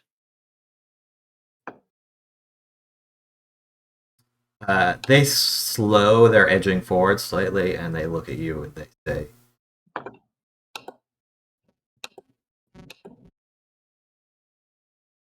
"What are you saying?" If I think we'll can I make an insight check to see whether they are slowing because they are kind of like hopeful that I will say something that they like, or whether they are slowing for another reason. Okay. Oh, it was a 14 for so much of that. You think that they're slowing because they're hopeful. Great. Will says, well, all I know is that if I were in a position to be fearful of the people leading the city I lived in, those people not being around anymore might be in my best interest. One of them whispers or tries to whisper, like, they're not standing right next to each other, so he has to kind of stage whisper a little bit. I assume they also speak their own language. We're not conversing. That's true. I actually didn't think about that. But none of this happened. They don't speak.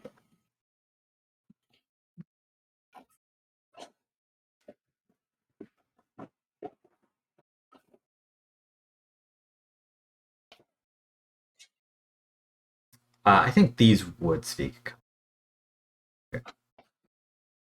But they will do.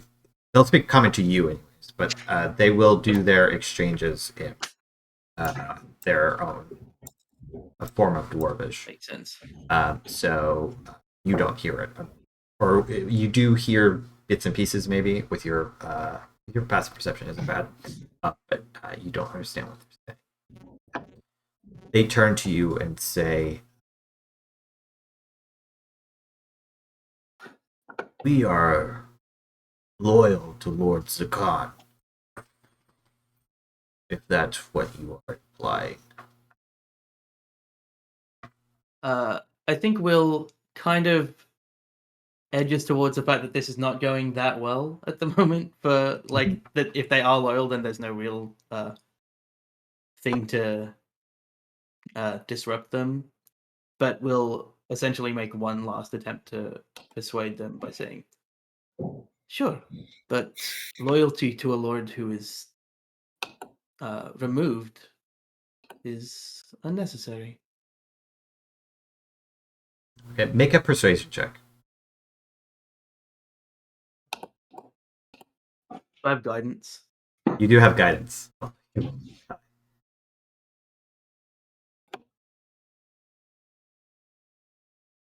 wanted to get 35.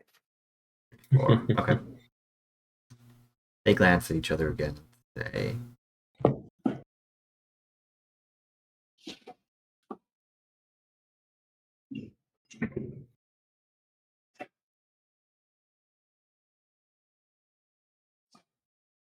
the other one hasn't been speaking as much to you anyways, that says,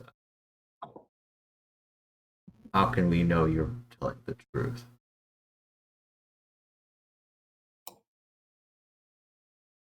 I've seen the agents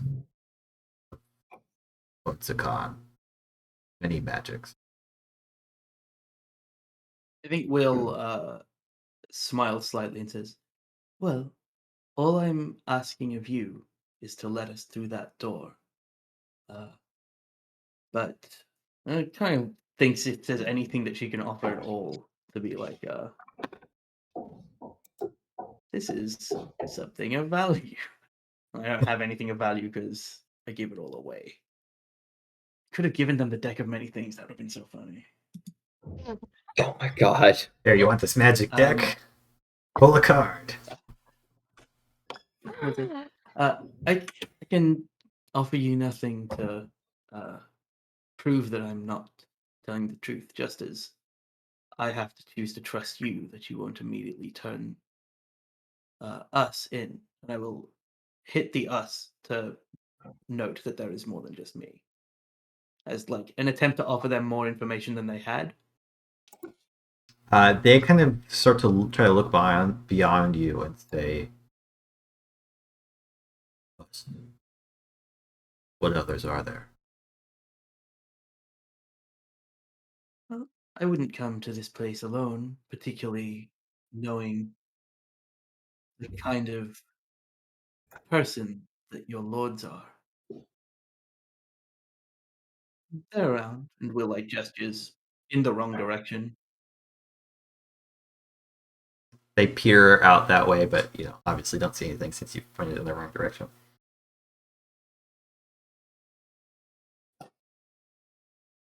What will you do once you get inside? As I said, we're looking for someone, and in looking for that person, it would serve us to remove particular lords from the city. So we would do that. I think that you understand that if I was capable of considering going toe to toe with a demon lord, I don't really have a problem with dispatching 2 guards of a back door. They kind of like look at you and look confused. Zakan is no demon. I believe you when you say you are not from here. Any of the city would not make. Will smiles and says, "I'm sure it's just a translation error, as common has shifted." The Khan is like us. He would say it, one of the chosen. Hmm. I think I Will had- says, I had mistaken you sure. for one of Lothgar's agents. You truly are not from here. No. I'm gonna type some of these names. So, Can Will surmise that the likelihood is that they are protecting this servant door because it's where the Duergar are hiding now? you can make an insight check. Or do I have to make A separate one, yeah. Yeah. 20. You think that they are legitimately guards here and like guarding against this, but like, But they consider their lord to be the Duergar. yeah, Lord Sakan is a Duergar. You've gathered that much. You think that they're here guarding this mainly, like from your conversation, from what you're observing of them, mainly because it's like the safe thing for them to do. Like they don't want to be put at risk of whatever's going on, but they don't necessarily like it or agree with it. But they've also, with a 20, you'll also glean. They were quite suspicious, and they thought that this was like a trick. Like you were trying to like trick them into like, giving something up or like betraying the allegiance, and then they were going to get murked. And they're like slowly realizing that is not the case. Will also realizes that roughly at the same time that like that was the position they had, and in a slightly more performative nature than necessary, allows that realization to like wash over her face, and says, "Oh, I understand now. Your lord is the lord of the Duergar because you are loyal to your people, and I want to go kill a demon that is keeping your people down."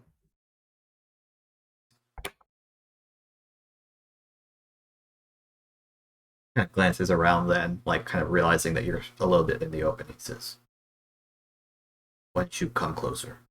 They'll start to back towards the door, like a little bit sheltered from outside eyes. Oh, I'll go with them. And one of them will kind of block you slightly. But you get the sense that like they're trying to make sure that like other people can't see you as well, in case somebody walks by. It looks a little bit more like they're to the party members. It looks a little bit like they're trying to keep Will from running. Will can understand because you're talking to them and you're closer with them. They're trying to make it seem like they're maybe arresting you if somebody walks by. I'll raise a hand and dismiss the dancing lights, like to make it clear that I am choosing to dismiss the dancing lights. They kind of whisper then to you and say, the past year or so, Lord Sakan and the demons have been abducting.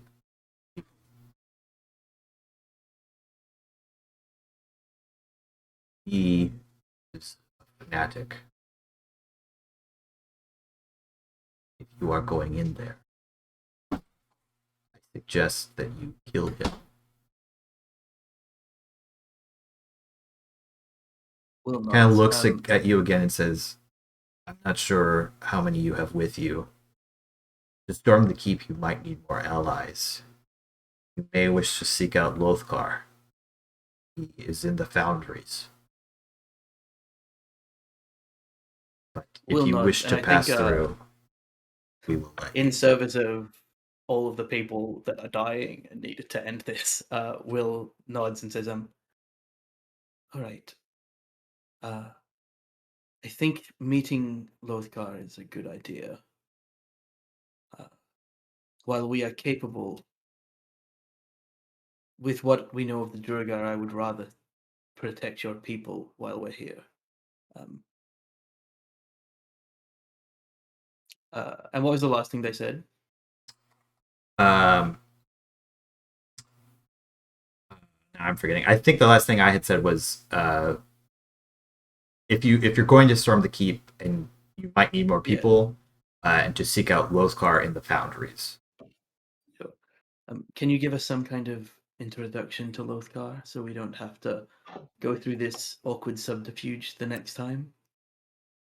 They kind of glance at each other and think for a moment. One of them will pull out a small necklace that has it's got two crossed hammers on it. That you can make a history check if you want to know more about, but he'll hand it to you.